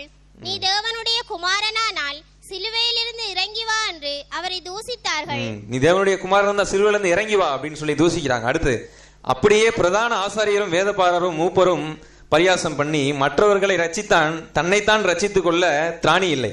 இவன் இஸ்ரவேலின் ராஜாவானால் இப்பொழுது சிலுவையில் இருந்து இறங்கி வரட்டும், அப்பொழுது இவனை விசுவாசிப்போம். இப்படியெல்லாம் அவரை நகைத்தார்கள். அவரை ஏதோ ஒரு விதத்துல அவரை இறங்கி செய்து அவரை எந்த அளவுக்கு அவரை நகைக்க முடியுமோ அவ்வளவு நகைத்தார்கள். ஆனா ஆண்டவரோ எந்த இடத்திலையுமே அந்த சாந்த குணத்தை விட்டு வெளியே வரவே கிடையாது. தன்னை என்னைக்குமே அவர் டிஃபெண்ட் பண்ணவே கிடையாது. பிதாவுக்காக பக்தி வைராக்கியம் கொண்டார், உண்மைதான். நல்ல சாட்சியின் வசனத்தை சொன்னார், அது உண்மைதான். ஆனா தன்னை என்னைக்குமே டிஃபெண்ட் பண்ணக்கூடிய ஒரு இடத்துல இல்ல, தன்னை ஒரு பலவீனமான இடத்துல இருக்கிறதுக்கு ஒப்பு கொடுத்தார். ஏனால் இப்ப இருக்கிற காலகட்டங்கள் அதிகமாக நமக்கு தெரியும், உலக காரியங்கள்ல எல்லாத்துலயுமே ஒரு வார்த்தையாவது அவனை ஏதாவது ஒண்ணு பேசிட்டு வந்திருக்கலாமே, நீ இப்படி பேசு, இவ்வளவு பேச்சு வாங்கிட்டு நீ ஒரு வார்த்தை கூட எப்படி பேசாம வந்த அப்படின்னு கேட்கிற காலம் இது. இப்படிப்பட்ட உலகம் கற்றுக் கொடுக்கிற தவறான ஒரு கண்ணோட்டத்திலிருந்து மாறி நம் தேவனுடைய பார்வையில பார்க்கும் பொழுது சாந்த குணமுடையவன் தான் பாக்கியவான். அதுதான் கஷ்டம். திரும்பி எதிர்த்து பேசுவது ரொம்ப ஈஸி, கை ஓங்குவது ரொம்ப ஈஸி. எல்லா காரியங்களையும் எல்லா இடத்துலையும் நான் முரட்டாட்டம் செய்வது மிகவும் எளிது. ஆனா ஆண்டவர் என்னை அப்படிப்பட்ட அழைப்புக்கு அழைக்கவே இல்லை. ஆண்டவர் அழைத்திருக்கிறது எல்லாமே உலக ராஜ்யத்துக்குரிய காரியங்களும் கிடையாது. அது எல்லாத்தையுமே இழந்திருந்தா சொல்றாரு. உன் ஜீவனை இழந்துரு, அப்ப நீ உன் ஜீவனை கண்டடைவாயின்னு சொல்றாரு. அப்ப இழக்கிற ஒரு வாழ்க்கையை ஆண்டவர் கற்றுக் கொடுத்து சமாதானத்தின் ஜீவியத்தை எனக்கு கற்றுக் கொடுக்கிறவாக ஆண்டவர் இந்த பூமியில நம்மளை வைத்திருக்கிறார். அவர் சிலுவையில அவர் மரிக்கும் பொழுது அவருடைய ஏசாயா 52வது அதிகாரம் 14வது வசனத்துல ஒரு காரியம் போட்டிருக்கும். அவர் எந்த நிலையில இருந்தாருன்னு சொல்லி போட்டிருக்கும். நம்ம ஏதாவது காட்சியல்ல இந்த பேஷன் ஆஃப் கிரைஸ்ட் என்ற ஒரு படம் உண்டு, அதுல ஓரளவு கொஞ்சம் காமித்தா இருந்தாலும் அதை எக்ஸாக்டா காமிக்கவே முடியாது. ஏன்னா அந்த வசனத்தை ஒரு தடவை படிச்சீங்கன்னா தெரியும். ஏசாயா 52:14 மனுஷனை பார்க்கிலும் அவருடைய முகப்பார்வையும் மனுபுத்திரரை பார்க்கிலும் அவருடைய ரூபமும் இவ்வளவு அந்த கேடு அடைந்தபடியினாலே அவரை கண்ட அநேகர் பிரமிப்படைந்தார்கள். அவர் அந்த கேடு அடைந்து போயிருந்தார். இவரை பார்த்தா ஒரு மனுஷனே சொல்ல முடியாத அளவுக்கு அடிச்சிருந்தாங்க. அவர் இவரை பார்த்தா இது மனித ரூபமே இல்லையே அப்படின்னு சொல்ற அளவுக்கு அவர் அவ்வளவா அடித்திருந்தார். ஆனா உங்களையும் என்னையும் நேசித்த அவர் எந்த சூழ்நிலையும் என் மகனுக்கு என் மகளுக்கு நான் அடிச்சுவடையை விட்டு செல்ல வேண்டும், நான் என் மகனுக்கு என் மகளுக்கு நான் சிலுவையில ஒரு பழுதற்ற ஒரு ஆட்டுக்குட்டியாக நான் மறிக்க வேண்டும் அப்படின்னு சொல்லி ஆண்டவர் அந்த சித்தத்துல தைரியமாய் நடந்து போன ஆண்டவர் இப்படி அந்த கேடு அடைந்து அவர் ரூபமே இல்லாமல் நின்றார். அவர் பார்த்தா மனுஷனே சொல்ல முடியாத அளவுக்கு அடிச்சு போட்டிருந்தாங்க. ஆனா அப்படி இருந்த ஆண்டவர் நமக்காக பலியானார். அவர் பலியானது நமக்கு அடிச்சுவடை வைத்து சென்றதுக்காக தான். நீ திரும்பியும் உலகத்தோடு மனுஷனோட மனுஷன் போராடுறது கிடையாது. ஒருவர் அன்பு கூறணும்னா நீ தான் இறங்கி போகணும். நீ கேட்டோம் முதலாவது அப்படின்னு சொல்லி நம்ம நீ காலில் தியானிச்சோம். முதலாவது அன்பு கூர்ந்தான்னு சொன்னது போல நானே முதலாவது இறங்கி போற ஒரு இடம். என் மனைவிக்கும் எனக்கும் ஒரு காரியம் வரும் பொழுது நான் முதலாவது இறங்கி போகணும். என் தகப்பன் தாய்க்கும் எனக்கும் ஒரு காரியம் வரும்போது நான் முதலாவது இறங்கி போகணும். என் பிள்ளைக்கும் எனக்கும் ஒரு காரியம் வரும்போது நான் முதலாவது இறங்கி போகணும். நான் என்னை பலவீனனாக ஆகுவதற்கு நான் ஒப்பு கொடுக்க வேண்டும் என்றது நமக்கு பெரிய சுவிசேஷம். அது பரலோக ராஜ்யத்தை சுதந்திரிக்கக்கூடிய ஒரு சுவிசேஷம். இப்படிப்பட்ட ஆண்டவர் நமக்கு செய்த தியாகம் ஒருபோதும் வீணாகாதபடி, அவர் நமக்கு வைத்த அடிச்சுவடுகள் எதுவுமே வீணாகாதபடி அதை பின் செல்வோம். ஒருபோதும் இதெல்லாம் கேட்டதுக்கு அப்புறம் எல்லாரும் பாரம் அடைந்து நாம் இப்படி இல்லையே என்று சொல்லி போகிறது கிடையாது. கர்த்தர் நமக்கு எல்லாமே சுவிசேஷமாக தான் வச்சிருக்கிறார், நற்செய்தியாக தான் வச்சிருக்கோம். கற்றுக்கொள்ளுங்கள் என்பது ஒரு அழகான ஒரு வார்த்தை. கற்றுக்கொள்றது ஆங்கில பைபிள்ல நமக்கு நிறைய ஒரு காரியத்துல ஒரு வார்த்தை எனக்கு ரொம்ப பிடிக்கும். பிராக்டிஸ் அப்படின்னு சொல்லி இருக்கும், பயிற்சிவிக்கிறது. அதுல நீ இடர்னாலும் பரவாயில்ல, அடுத்த ஆண்டவரே உடனே ஆண்டவர்கிட்ட நீ கூட காலைல தியானிக்கும் போது உடனே நான் மனம் திரும்பக்கூடிய ஒரு இருதயம் வேணும் என்று தியானிச்சோம். உடனே நான் மனம் திரும்பி ஆண்டவர் இடத்துல ஓடி போய், ஆண்டவரே இப்படி நான் தவறிட்டேன், இன்னொரு ஒரு வாய்ப்பு தாங்க ஆண்டவரே. இந்த இடத்துல நான் என்னை மேலோங்கி வைக்கணும்னு நான் நினைச்சிட்டேன், நான் தான் பலவான் என்று காண்பிக்கணும்னு நான் நினைச்சிட்டேன், இனி அந்த இடம் எனக்கு வேண்டாம், இனி அடுத்த ஒரு வாய்ப்பு தாங்க, நானே பலவீனன் என்று நான் இறங்கி போற ஒரு இடம். எனக்கு தெரியும் என்னால இந்த காரியத்துல எதிர்த்து பேச முடியும். நீங்க சொன்ன மாதிரி லேகியம் தூதர்களை நீங்க நினைச்சிருந்தா இறக்கி இருக்க முடியும், ஆனா நீங்க அதை செய்யல, நான் அதை செய்ய தவறிட்டேன், இனிமே இன்னொரு ஒரு வாய்ப்பு கொடுங்க ஆண்டவரே அப்படின்னு சொல்லி கேட்கும் பொழுது அவர் 70 முறை மன்னியுங்கள் என்று தன் சீஷனுக்கு சொல்லிக் கொடுப்பார். ஆனால் அவரும் அத்தகைய இருதயமுடையவராக தான் இருப்பார். அப்படிப்பட்ட ஆண்டவர் நம்மை மன்னித்து நீ முன்னே போ அப்படின்னு சொல்லிதான் நீ முன்னேறி செல்லும்படியாகவே அனுப்புகிற நல்ல ஆண்டவர். இப்படிப்பட்ட பரலோக ராஜ்யத்தை சுதந்திரித்து ஆண்டவர் நாம மகிமைக்கென்று எல்லோரும் வாழ ஆண்டவர் உதவி செய்வாராங்க. ஆமென். யார் பேசினாலும் அதிலே அவர்களுடைய ஆவிலே ஒரு தெய்வத்தின் சாரம் ஒன்று உண்டு. அதை நாம் விளங்கிக் கொள்வதுதான் நாம் கவனித்து நாம் கேட்க வேண்டும். அப்படி வார்த்தைகளை மாத்திரமே நாம் பார்த்து அந்த சீசர்கள் என்ன சொன்னார்கள் என்று சொன்னால் இந்த வார்த்தைகளை விளங்கிக் கொள்வது கடினம் என்று சொன்ன பொழுது ஆண்டவர் அதை சொன்னார், ஓகே நீங்கள் வார்த்தையை தான் பார்த்தீர்கள், ஆனால் என்னுடைய வார்த்தையில் என்ன உண்டு? ஆவியும் ஜீவனும் உண்டு. அதை கவனித்து இருக்க வேண்டும். அப்படி இல்லாதபடி நீங்கள் வார்த்தையை மாத்திரமே நீங்கள் பார்த்து நீங்கள் இது நல்ல பிரசங்கம் இல்லை என்றெல்லாம் சொல்லிவிடக்கூடாது. லுக் தட் பர்சன், அந்த நபரை பாருங்கள், அவருடைய வாழ்க்கையை பாருங்கள். நாங்கள் கேட்டோம் என்பது மாத்திரமல்ல, கண்டோம் என்பதை பெறுவது தான் ஒரு ஆவிக்குரிய பார்வை. அது போன்ற பார்வை கொண்டவர்கள் யாரையும் குறைத்து மதிப்பிட மாட்டார்கள். பிரசங்கத்தை வைத்தான் மதிப்பீடு செய்வது நோ தட் லைஃப். அவர் சொன்னார், என்னுடைய வார்த்தை எப்படி இருக்கிறது சொல்லுங்கள்? ஆவியா இல்லை, ஆவியும் ஜீவனமாக இருக்கிறது. உடனே சொன்னவுடன் அவன் உடனே மனம் திரும்பி விட்டான். அடுத்து கீழே வசனங்களை வாசிக்கிறோம். எஸ், எங்கே போக மாட்டவரே, வார்த்தை விளங்காவிட்டாலும் பரவாயில்லை, உம்மிடத்தில் நித்திய ஜீவ வசனங்கள் உண்டே. அல்லேலூயா, என் வார்த்தையில் ஜீவன் உண்டு என்று சொன்ன பாடங்களை கற்றுக் கொடுத்த உடனே அவன் மனம் திரும்பி, எஸ் தேர் இஸ் லைஃப் என்ற, அதில் ஜீவன் உண்டு, உண்மை நாங்கள் அறிவோம், தட்ஸ் இனஃப். அப்படி வார்த்தைகள் விளங்குவதற்கு கடினம் போல் தோன்றினாலும் என் வம்சத்தை புசிங்கள் என்று சொல்லுகிறேன், புரியவில்லை தான், தட்ஸ் ஓகே, பரவாயில்லை. ஆனால் ஒன்றை நாங்கள் அறிகிறோம், அது என்னவென்றால் வி கிவ் லைஃப், ஜீவனை தருகிறீர், உடைய மாம்சத்திலே ஜீவன் இருக்கிறது என்று அறிந்திருக்கிறோம். ஆகவே மாம்சத்தை புசிப்பது என்னவென்று பிற்காலங்களில் விளங்கி கொண்டார்கள். கடைசி ராப்போஜனத்திலே அவர் கூறும் பொழுது அந்த அப்பத்தை எடுத்து ஸ்தோத்திரம் பண்ணி அந்த கடைசி ராப்போஜனத்திலே, இது என்னுடைய, திஸ் இஸ் மை பாடி, என்னுடைய சரீரம் என்று சொன்னார், இதை வாங்கி என்ன செய்யுங்கள், புசிங்கள் என்று சொல்லும் பொழுது he understood totally, முழுமையாக அவன் புரிந்து கொண்டான். That's right. இப்பொழுது சில காரியங்கள் புரியாவிட்டாலும் ஒன்றை எல்லோரும் புரிய வேண்டும்.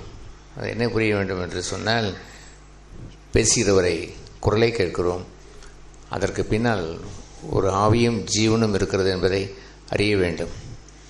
அந்த நாட்களிலே அந்த நார்வேஜியன் அந்த பரிசுத்தவான்களுடைய அந்த கூடுகைகளுக்கு நான் போவது உண்டு. அவர்கள் வருவார்கள், சுமார் 7-8 பேர் வருகிற அந்த கான்ஃபரன்ஸ் கூட்டம், வருடத்துக்கு 2 முறை 3 நாட்கள் 4 நாட்கள் என்று ஒரு 8 நாட்கள் வருடத்திற்கு வருகிறவர்கள்.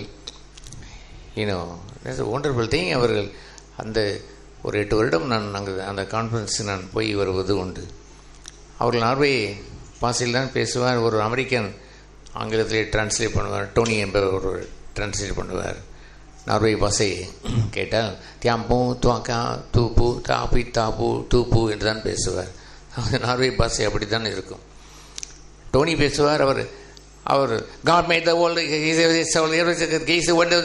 the life அப்படி சொல்லுவார். அது அமெரிக்கன் பாஷையில் இங்கிலீஷை அவர் வேகமாக பேசி கொண்டு போவார். அதுலேயும் என்ன இருப்பதில்லை, சரியாய் புரிந்து கொள்வதில்லை. ஆனால் ஒன்று நான் அறிவேன், நின்று பேசுகிறவர், வாழ்ந்தவர், அவர் ஜீவிக்கிறவர், அவர் தேவனை அறிந்தவர். ஆகையினால் ஐ லுக் டீப்லி, அவரை உற்று நோய்க்கு பார்த்து எத்தனை பேர் ஆசீர்வதிக்கப்பட்டார் என்று எனக்கு தெரியாது.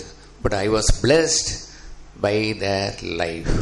அவருடைய வாழ்க்கையினாலேயும் தொடப்பட்டேன். வெறும் வார்த்தை அல்ல, அந்த வார்த்தைக்கு பின்னால் இருந்து ஜீவனை பருகி கொண்டேன். ஒரு முறை அந்த பிராட்லி என்று சொல்கிற அந்த பரிசுத்தவான் அவர் சொல்லும் பொழுது இவ்வாறு அவர் சொன்னார். அவருக்கு உடன் ஊழியராக இருந்த டாம்ரே என்ற ஒருவர் இருந்தார். அவரும் அதைத்தான் சொன்னார். என்ன சொன்னார் என்று சொன்னால், உங்களுடைய பிள்ளைகளை எல்லாம் கொண்டு போய் விடாதீர்கள், இந்த பிள்ளைகள் தொந்தரவு பண்ணுறீங்க என்றெல்லாம் எண்ணாதீர்கள், பிள்ளைகளை என்னிடத்தில் வர இடம் கொடுங்கள் என்று யார் சொன்னார்? ஆண்டவர் சொன்னார். Even if it is your baby, உங்களுடைய பிறந்த பிள்ளையாக இருந்தால் கூட பிரிங்கிங் தம், அவளை கொண்டு வந்து இங்கே கடத்தி வையுங்கள். அது என்ன பிரதர் இங்கே முன்னால் கிடைத்து வைத்து அந்த பிள்ளைக்கு என்ன விளங்கப் போகிறது என்று சொல்லாதீர்கள். They can drink the spirit of a Saint.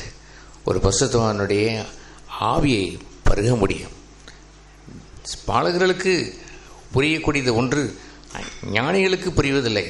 அந்த ஞானிகள் வெறும் வார்த்தையை தான் பார்த்து கொண்டு விளங்காததை போல் இருந்தார்கள். பட் இந்த பாலகர்கள் தே வில் ட்ரிங்க். எதை குடிப்பார்கள்? ஆவியை. They will drink the spirit என்று அவர் சொன்னார். எதை குடிப்பார்கள்? நீங்கள் எதை குடிக்க வேண்டும்? நாமும் அப்படி எதைத்தான் குடிக்க வேண்டும்? ஸ்பிரிட், ஆவியிலே தான் நாம் பருக வேண்டும். அதுபோன்ற ஒரு ஆவிக்குரிய சபை என்று சொல்வது பாக்கியம் உள்ளது. ஒருவேளை கவர்ச்சியான பிரசங்கம் என்று யாராவது வந்து பார்த்துவிட்டு என்ன அப்படி ஒன்றும் கவர்ச்சியான பிரசங்கம் இல்லை என்று சொன்னாலும் அவர்களுக்கு ஞானியினுடைய பிரசங்கம் தான் தேவை. பிரசங்கத்தில் வல்லவர்கள் இருந்து அவர் பேசுவது தான் தேவையாக இருக்கக்கூடும்.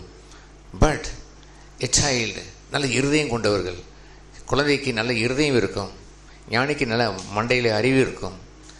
அவன் பார்த்து இது எது பிரசங்கம் நல்லது, எது பிரசங்கம் கெட்டது என்று சொல்லி வைத்து போய்விடுவான். த சைல்டு, சின்ன பிள்ளைக்கு நல்ல இருதயம் இருக்கும். பாலகர்களுக்கு அது விளங்கும் என்று சொன்னார். நல்ல இருதயம் கொண்ட பாலகர்களுக்கு அது விளங்கும். நீங்கள் மீண்டும் குழந்தைகளாய் மாற வேண்டும் என்று சொன்ன வசனத்தினுடைய பொருள் என்னவென்று சொன்னால், you must have a good heart. நல்ல இருதயம் கொண்டவர்களாக இருங்கள். அப்பொழுது அறிவாளிகளுக்கு விளங்காத ஒன்றை பாலகர்கள் விளங்கிக் கொள்வார்கள். ஸோ ஐ வாஸ் லைக் தேன். அப்படித்தான் நான் ஒரு புத்தகத்தை வாசித்தாலோ பரிசுத்தவங்களை கேட்டாலோ நான் உன்னித்து பார்த்து, what is their spirit. Madam கொய்யானா மேயரை நான் படித்தாலோ, ஜான் வெஸ்லியை படித்தாலோ, எத்தனையோ பரிசுத்தவங்களை நான் படித்தாலும் ஐ ட்ராங்க் தேர் ஸ்பிரிட். வெறும் வார்த்தையை படித்ததல்ல. ஒரு இடத்துல நான் ஒரு புத்தகத்தை கொடுத்த பொழுது அவர் அடுத்த நாளே கொடுத்து விட்டார். உடனே என்ன ஆச்சு என்று கேட்டேன். 220 பக்கம் இருக்கிறதே, என்ன படித்தீர்கள்? ஐ ஃபினிஷ் தேன், அதை படித்து முடித்து விட்டேன் என்று சொன்னார். இட்ஸ் ஓகே, நான் யாரையும் குறை சொல்லவில்லை. ஆனால் ஒன்று நான் அறிவேன், அதே புத்தகத்தை நான் பல மாதங்கள் படித்தேன், அண்டர்லைன் பண்ணியிருந்தேன். அது ஏனென்று சொன்னால் இட் ஸ்டக் மீ, அதை நிறுத்திவிட்டது, தியானிக்க வைத்தது. சேலா என்று சொல்கிற ஒரு வார்த்தையை சங்கீதக்காரன் அந்த சங்கீதத்திலே அடிக்கடி எழுதுவார். சேலா என்றால் என்னவென்ற அர்த்தம் தெரியுமா? கெட்டிங் ஸ்டக் வித் என்றால் நிறுத்துங்கள், கொஞ்சம் தியானிங்கள், போய்விடாதீர்கள், வேகமாக வாசித்து விடாதீர்கள். ஆகவே பாஸ் பண்ணிவிட்டு கொஞ்ச நேரம் தியானிங்கள் என்று சொல்வதை போல் உள்ளதான் சேலா.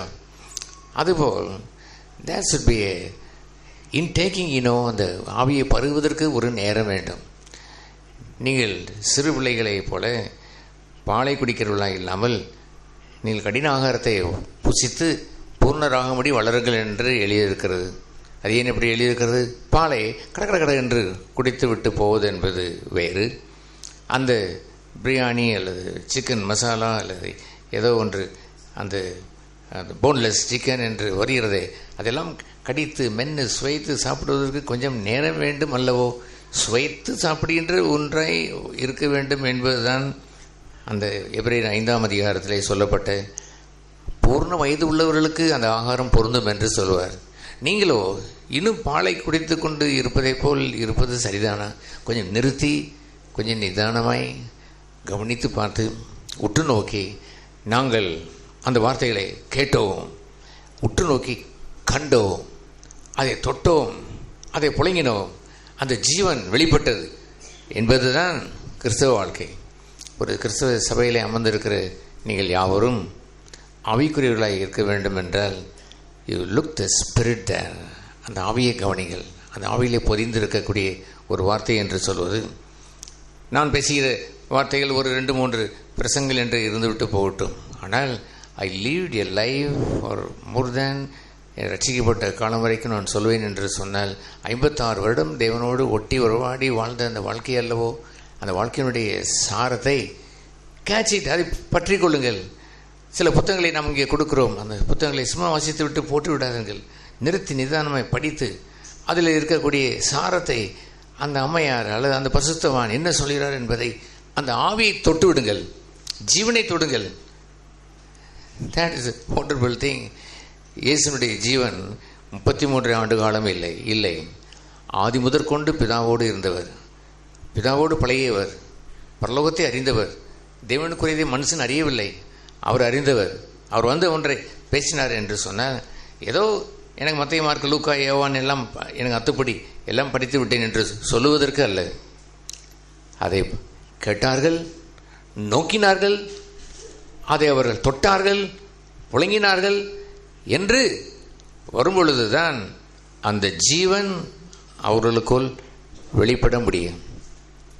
ஆகவே ஏதோ ஒரு சபை கூடி வந்தோம் போனோம் என்று இருந்து விடாமல் ஒரு ஆவிக்குரிய சபையாய் நீங்கள் மாற வேண்டும் என்றால் வெறும் பிரசங்கத்தை வைத்து அல்ல, அந்த பிரசங்கத்தை பேசியவருடைய ஜீவனை பாருங்கள். அல்லேலூயா. பரிசுத்தவான்களுடைய சுதந்திரம் என்று ஒன்று உண்டு. அதை எபேசியர் 1ஆம் அதிகாரத்திலே வாசிக்கிறோம். என்ன சுதந்திரம்? The inheritance of the saints. உங்கள் அப்பாவுடைய சுதந்திரம் என்றால் எங்கள் அப்பாவுடைய சொத்து என்று சொல்கிறோம் அல்லவா? அதுபோல் ஒரு பரிசுத்தவான் ஒன்றை பேசுகிறார், ஒன்றை எழுதுகிறார் என்று சொல்லும் பொழுது அவர் சம்பாதித்து வைத்த ஒரு சொத்து அங்கே இருக்கிறது. அதில் நாம் பங்கு பெற முடியும். நான் மேடங்குயான் அம்மையாரை வாழ்க்கையை நான் வாழவில்லை, அவர் வாழ்ந்திருக்கிறார்.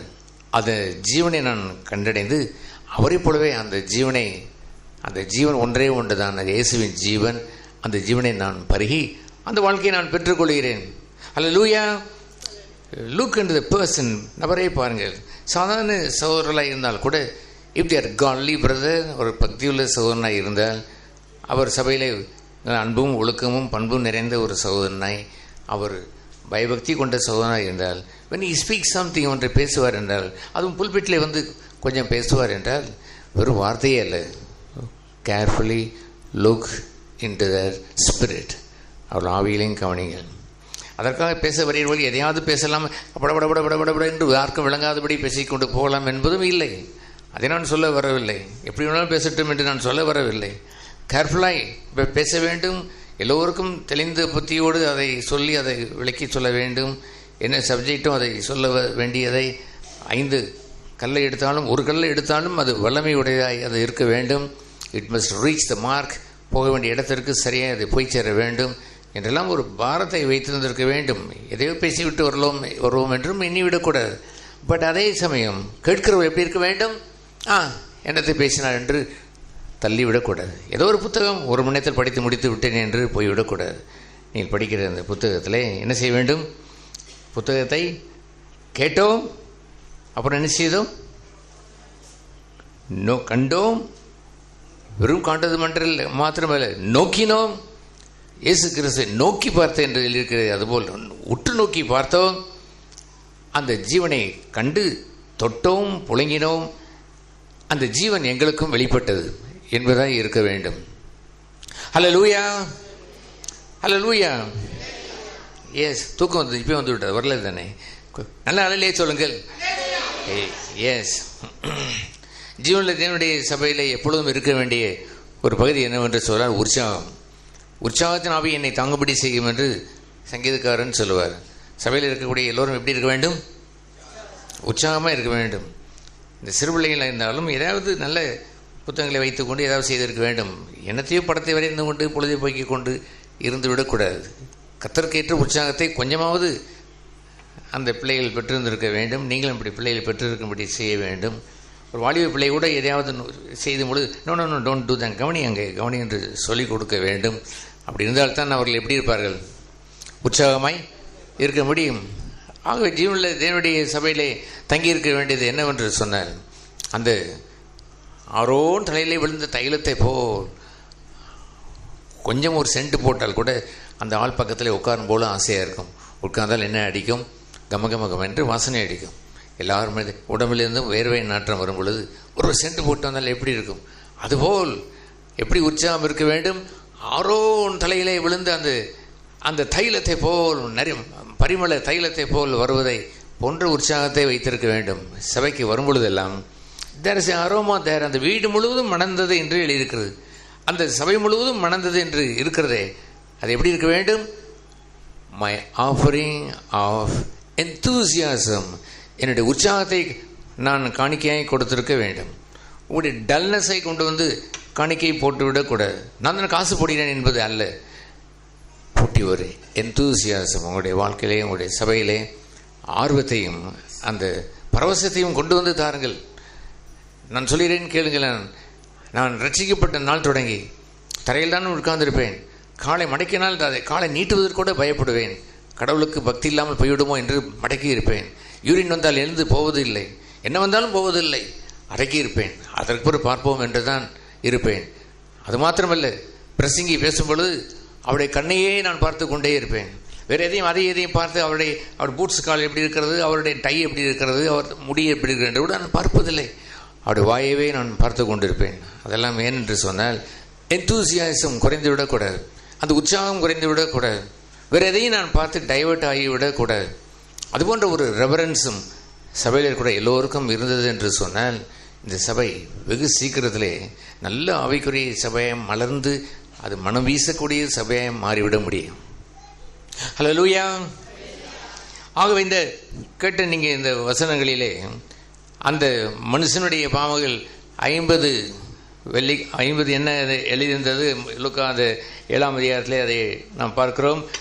அவனுடைய பாவங்கள் 50 வெள்ளிக்காசு என்றும், இன்னொருடைய ஒரு பாவம் 500 வெள்ளிக்காசு என்றும் எப்படி அது இருந்தது? அது இதைத்தான் வைத்து அவர் சொல்லுகிறார். எவனுக்கு அதிகமாய் மன்னிக்கப்பட்டதோ என்று அந்த 500 வெள்ளிக்காசையும் 50 வெள்ளிக்காசையும் ஒப்பிட்டு சொன்னார்.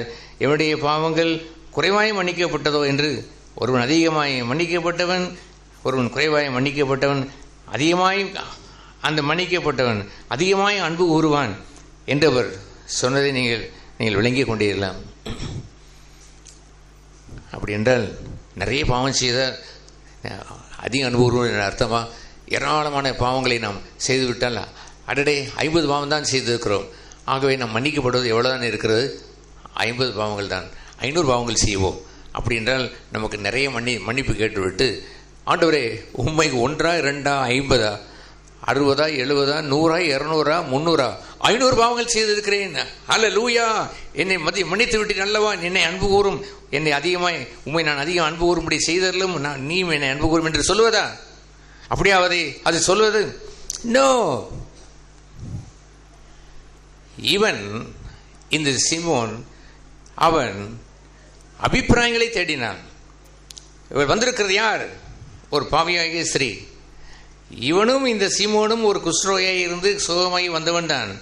தன்னை அவன் பார்க்காமல் அவளை பார்த்து, இந்த பாவியாகிய ஸ்ரீ என்று அவளை கணக்கு போட்டு பார்ப்போம் என்ன சொல்கிறார் என்று பார்ப்போம். அந்த நாட்களிலே ஒரு வேசி ஒரு பக்தனை அல்லது ஒரு மனுஷனை தொட்டுவிடக்கூடாது, தொட்டால் தீட்டு என்று சொல்வார்கள். அதுபோல் அவர் தீர்க்கதரிசியாக இருந்தால், சி காலை விடு, என்ன காலை தொட்டு கொண்டிருக்கிறாய் என்று சொல்லுவார் என்று எண்ணிக்கொண்டே இருந்தார். அவரிடத்தில் பேசுவார் என்று காத்து கொண்டே இருந்தார். அவன் அவளிடத்தில் பேசப் போகிறான் பார்த்து கொண்டு இருந்த பொழுது ஆண்டவர் இவனை பார்த்து திரும்பி, சீமோனே உனக்கு நான் ஒன்று சொல்ல வேண்டும் என்று சொல்லிவிட்டார். அவன் கொஞ்சம் ஷாக் ஆகிவிட்டான். எனக்கு சொல்ல போயிடாரா? இவளுக்கு சொல்லாமல் எனக்காக சொல்ல போயிடார்? எஸ். என்ன சொல்ல அவர் ஆரம்பித்தார்? சீமோனே, ஒருவனுக்கு 50 பாவங்கள், இன்னொருவனுக்கு 500 பாவங்கள் என்று ஒரு ஒப்பனையாய் அவர் சொன்னார். அவனுக்கு ஒன்றும் புரியவில்லை. அவள் பாவங்களை என்னிடத்தில் வந்து அவள் கண்ணீர் வடித்து அந்த பாவங்களை எல்லாம் அறிக்கை செய்து என்னிடத்திலே வந்தவள். இப்பொழுது பார்க்கிறது காரியம் ஒன்றுதான், அவள் பலமுறை என்னிடத்திலே வந்தவள். ஆனால் நீயோ மனுஷருடைய அபிப்பிராயத்தை தேடுகிறவள். நீ போய் மனசாட்சி குத்துகிறது நிமித்தம், மற்றவர்கள் என்ன நினைப்பார்களோ என்பது நிமித்தம் மன்னிப்பு கேட்டாய், மனுஷருக்கு முன்பாக மன்னிப்பு கேட்டாய். இவளோ என்னிடத்தில் வந்தவள். உங்களுக்கு தெரியுமா, பேதுருவுக்கும் யூதாஸ் காரியத்திற்கும் காரியம் ஒன்றே ஒன்றுதான். பேதுருவும் அவன் மறுதலித்தான், யூதாசு காட்டி கொடுத்தான், அவ்வளவுதான். ஆனால் 2 பேருக்கும் உள்ள ஒரு காரியம் என்னவென்றால், இந்த பேதுரு எப்படி அவன் மன்னிக்கப்பட்டான், அவன் ஏற்றுக்கொள்ளப்பட்டான். இந்த யூதாஸ் காரியத்து ஏன் மன்னிக்கப்படவில்லை? யூதாஸ் காரியத்து அந்த வசனங்களை நீங்கள் யோவானிலே எடுத்து வைத்து பாருங்கள். யூதாசோ அவன் அந்த வெள்ளிக்காசையெல்லாம் பொறுக்கி எடுத்துக்கொண்டு அங்கே அவன் போய் அதை எடுத்துக்கொண்டு போய், இதோ மாறுங்கள், என் மனசாட்சி ஒரு மாதிரி குத்துகிறது, இதுக்கு வேண்டாம், அதெல்லாம் எங்களுக்கு தெரியாது, என்ன வேண்டுமானால் செய் என்று சொன்னவுடன் அவனுக்கு கோபம் வந்து தூக்கி அதை எரிந்து விட்டு மனஸ்தாபப்பட்டு என்று எழுதியிருக்கிறது. என்ன அடைந்தான்? மனம் திரும்பினானா? Yes, but not to God, தேவனிடத்தில் அல்ல, மனசாட்சியிலே அவன் குத்தப்பட்டு அதை சமாதானப்படுத்துவதற்கு சென்றான். ஆகவே அவன் அவ்வப்பொழுது தேவனிடத்தில் கேட்டது என்று இருப்பதெல்லாம் வெறும் 50 என்று தான் சொன்னார். மீதி இருப்பதெல்லாம் என்னவாகி போய்விட்டது? என்ன பாவம்?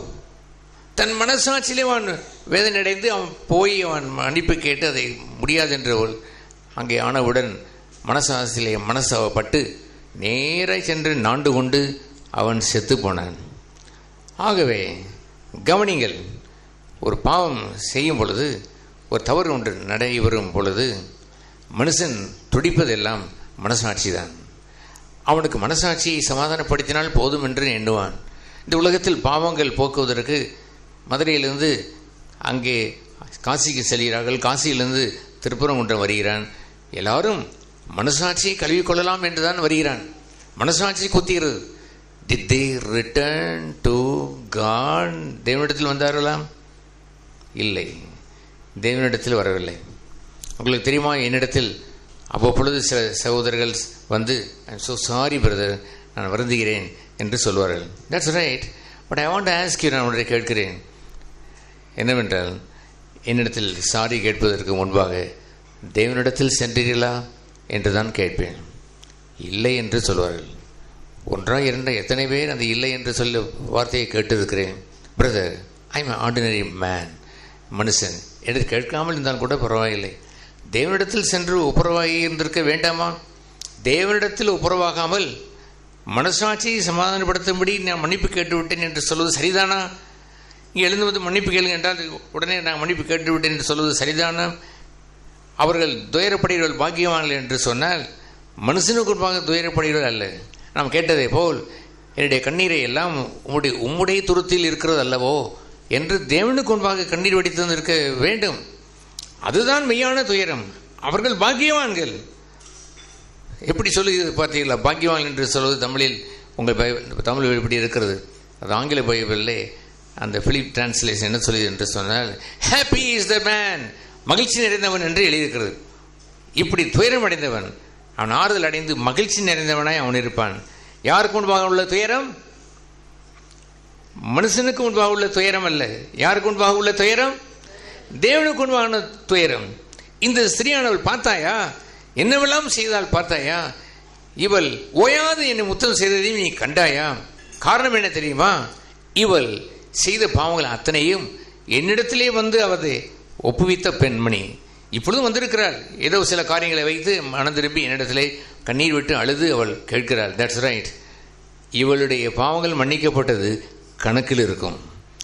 நீ இருக்கிறாயே, மனுஷனுக்குரிய தேடுகிற சிமோனே, உன்னுடைய பாவங்கள் இவளை ஒப்பிடும் பொழுது இவளுடைய பாவங்கள் 500, உன்னுடைய பாவங்கள் எவ்வளவு? 50 என்று சொல்லி வைத்து விட்டார்.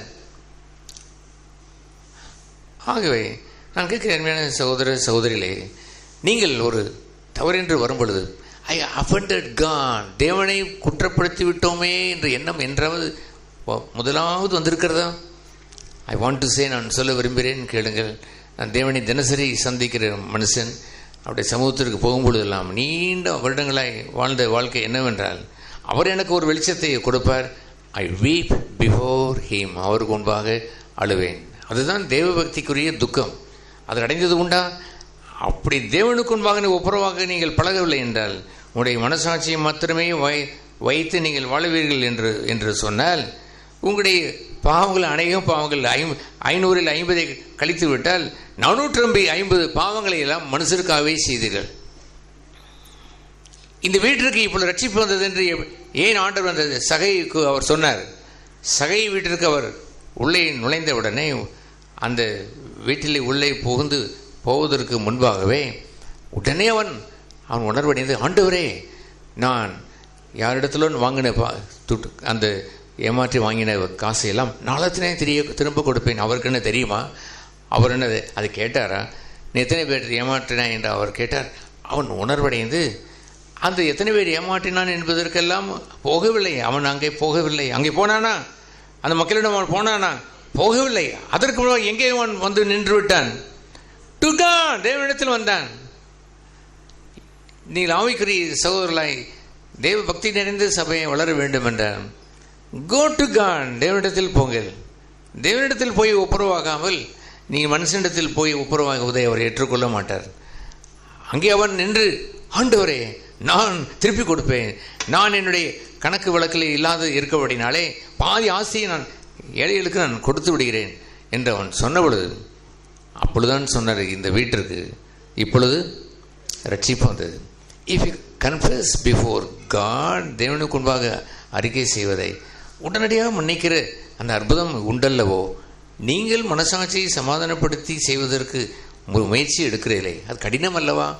தேவனிடத்தில் நீங்கள் சென்று உள்ளம் உடைந்து அறிக்கை செய்தால் உடனே மன்னித்திருந்திருப்பாரே. அதை செய்தீர்களா? அதை செய்து நீங்கள் உங்களுடைய பாவங்கள் நிறைய மன்னிக்கப்பட்டபடினாலே அதிகமாக அவர் அன்பு உரிகிற இடத்திற்கு வந்தீர்களா? கல்வாரி அன்பின் சிநேகத்தை நாம் போற்றுகிற நமக்காக நம்மை அன்பு கூர்ந்து தன் ஜீவனை தந்து அந்த ஆண்டவரிடத்தில் நீங்கள் வந்திருக்கிற நீங்கள் அவர் உங்களை பார்த்து, இவள் என்னை அதிகமாய் அன்பு கூர்ந்தாள் என்று சொல்ல வேண்டாமா? என்னை குறித்து அவர் சொல்ல வேண்டாமா? ஐ டெல் யூ, நான் சொல்லினேன் கேளுங்கள். அந்த நாள் முதற்கொண்டு சுமார் 50 வருடங்களுக்கு மேலாய் நான் செய்த தவறுகள், குற்றங்கள், நான் தடுக்கி விழுந்த பாவங்கள் எதுவாக இருந்தாலும் I go to God, not man. உடனடியாக மனசாட்சியை சமாதானப்படுத்துவாங்க. சாரி, என்னுடைய மனைவியை பார்த்து, என் ஒய்ஃபை பார்த்து மன்னித்துக்கொள் என் மனைவியை என்றெல்லாம் பதறிப்போய் கேட்பதில்லை. முதலாவது மனசாட்சி அல்ல. எது முதலாவது சொல்லுங்கள்? மனசாட்சியும் நமக்கு உண்மையானதாக இருக்க வேண்டும் என்று இருக்கலாம். ஆனால் மனசாட்சி எதற்கு உட்பட்டது என்று எழுதியிருக்கிறது? தேவனுக்கு உட்பட்டது. தேவன் மனசாட்சியை விட மேலானவர் என்று அவர் அங்கே 1 யோவானிலே சொல்லுவார். அந்த 1 யோவான்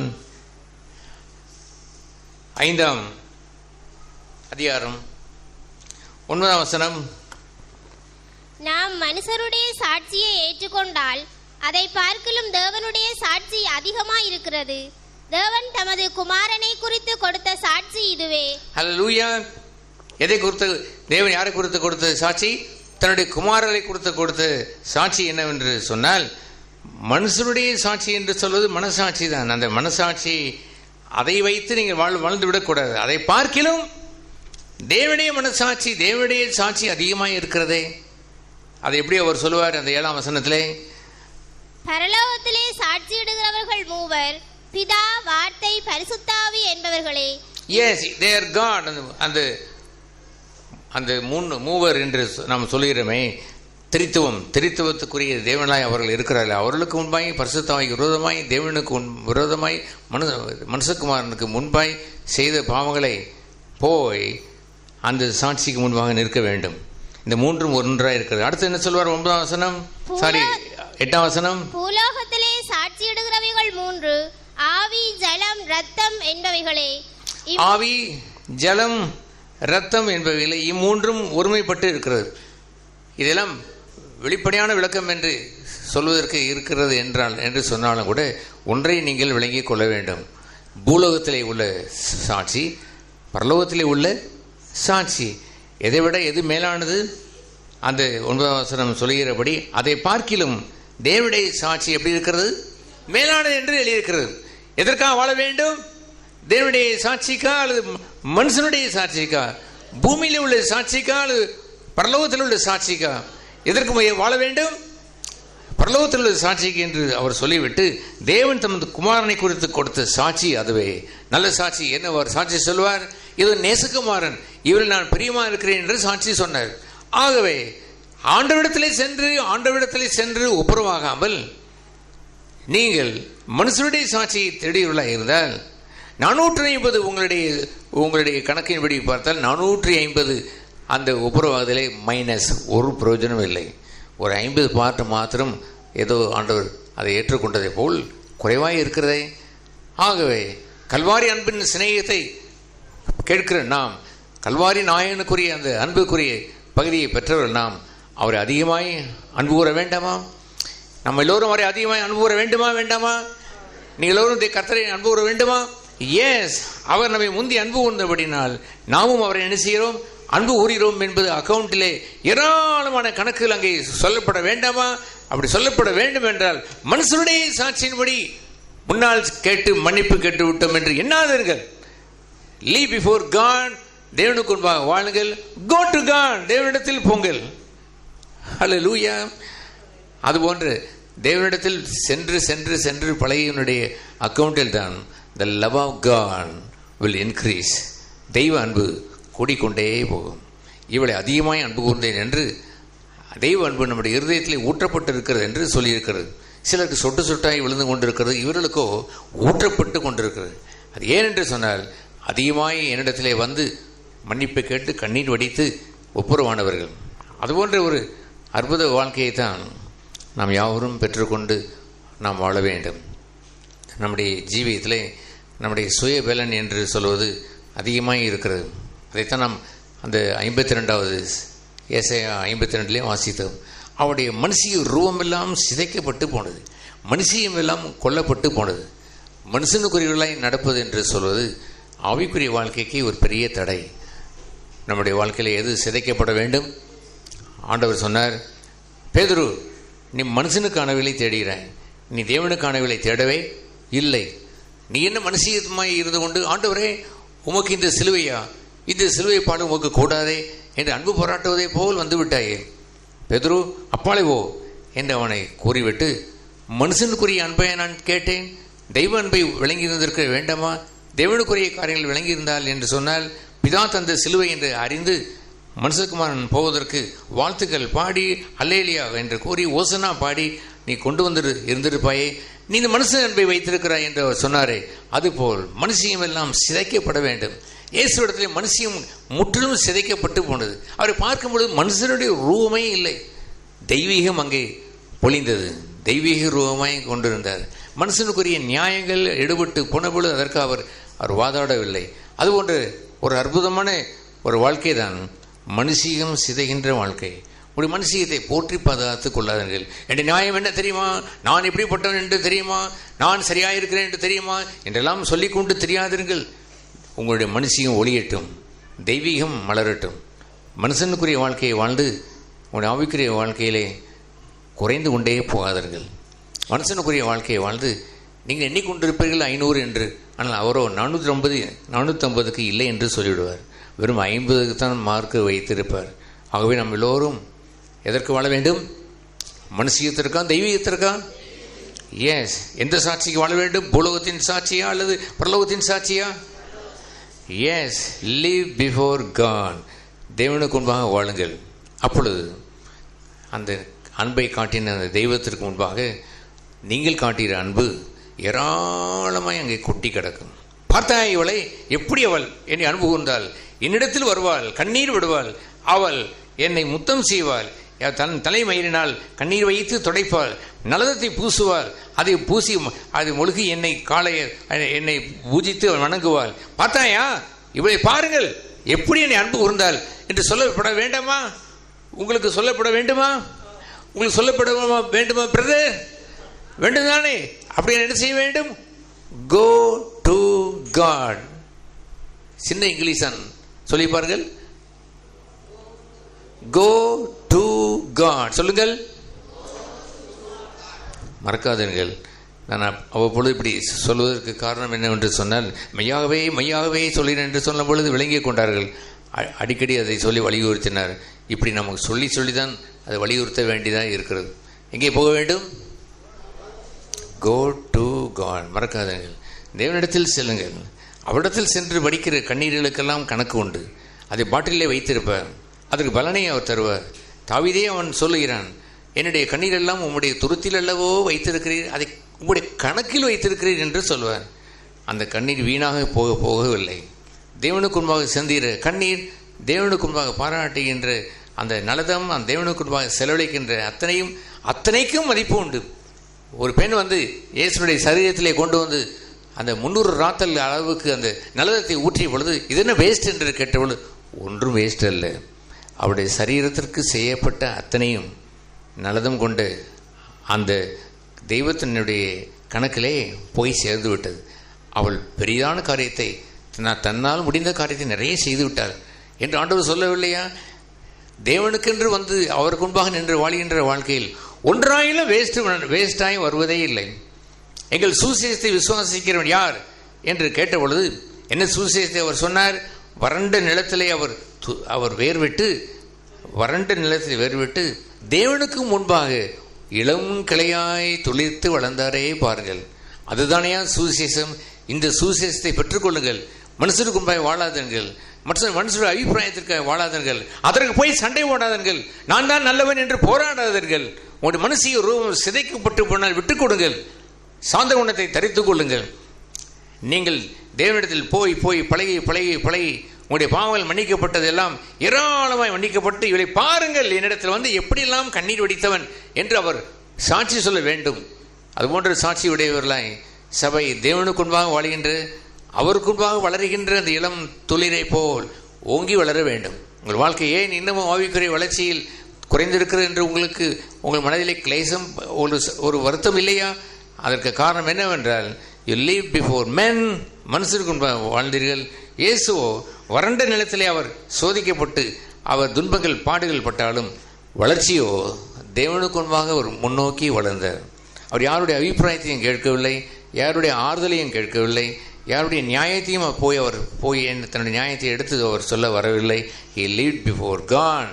தேவனுக்கு முன்பாக வாழ்ந்து ஓங்கி அவர் அந்த கிளையானது வளர்ந்து மிகுந்த பலன் கொடுத்தது. அல்லேலூயா. எஸ், கர்த்தர் தன் கையினால் செய்யக்கூடியது எதுவோ அத்தனையும் அவருக்கு வைத்து விட்டது. தட் பிளெஸிங் ஆஃப் காட், அவருடைய கரமானது, அவருடைய கரத்தின் கீழாக இருக்கக்கூடிய அத்தனையும் ஆசீர்வாதமும் தன் மகன் மீது, தன் ஒரே பேரான குமாரன் மீது அமர்ந்து விட்டது. தேவன் அவரை நொறுக்குவதற்கு சித்தம் கொண்டார். அல்லேலூயா. தேவன் அவரை நொறுக்குவதற்கு சித்தம் கொண்டார் என்று சொல்லுகிற ஏசாயா 53ஆம் அதிகாரம் 10ஆம் வசனம் உங்களுக்கு தெரியுமா சிஸ்டர்ஸ்? உங்களுக்கு தெரியுதானே? தேவன் அவரை சொல்லுங்கள்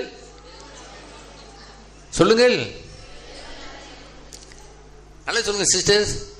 தேவன் அவரை சொல்லாதீர்கள். எதை சொல்லாதீர்கள்? இந்த மனுஷன் நொறுக்கி விட்டான், அந்த ஐயோ நொறுக்கி விட்டான், அது இங்கே நடந்து விட்டது என்று மனுஷத்திற்குரிய அனுதாபத்தை தேடாதீர்கள். மனுஷனிடத்திலே போய் நியாயங்களை எடுத்து சொல்லி உங்களை பாதுகாக்க வேண்டும் என்று துடிக்காதீர்கள்.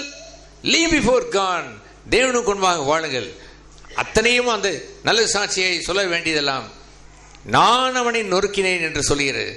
என்னால் நொறுக்குவதற்கு அவன் விருப்பத்தோடு வந்தான், நானும் விருப்பத்தோடு நொறுக்கி ஆசீர்வதித்தேன். நொறுகொண்டு இருதயத்திற்கு தேவன் சமீபமாக இருந்து ஆசீர்வாதத்தை கட்டளையிடுகிறதை அவன் பெற்றுக்கொண்டான்.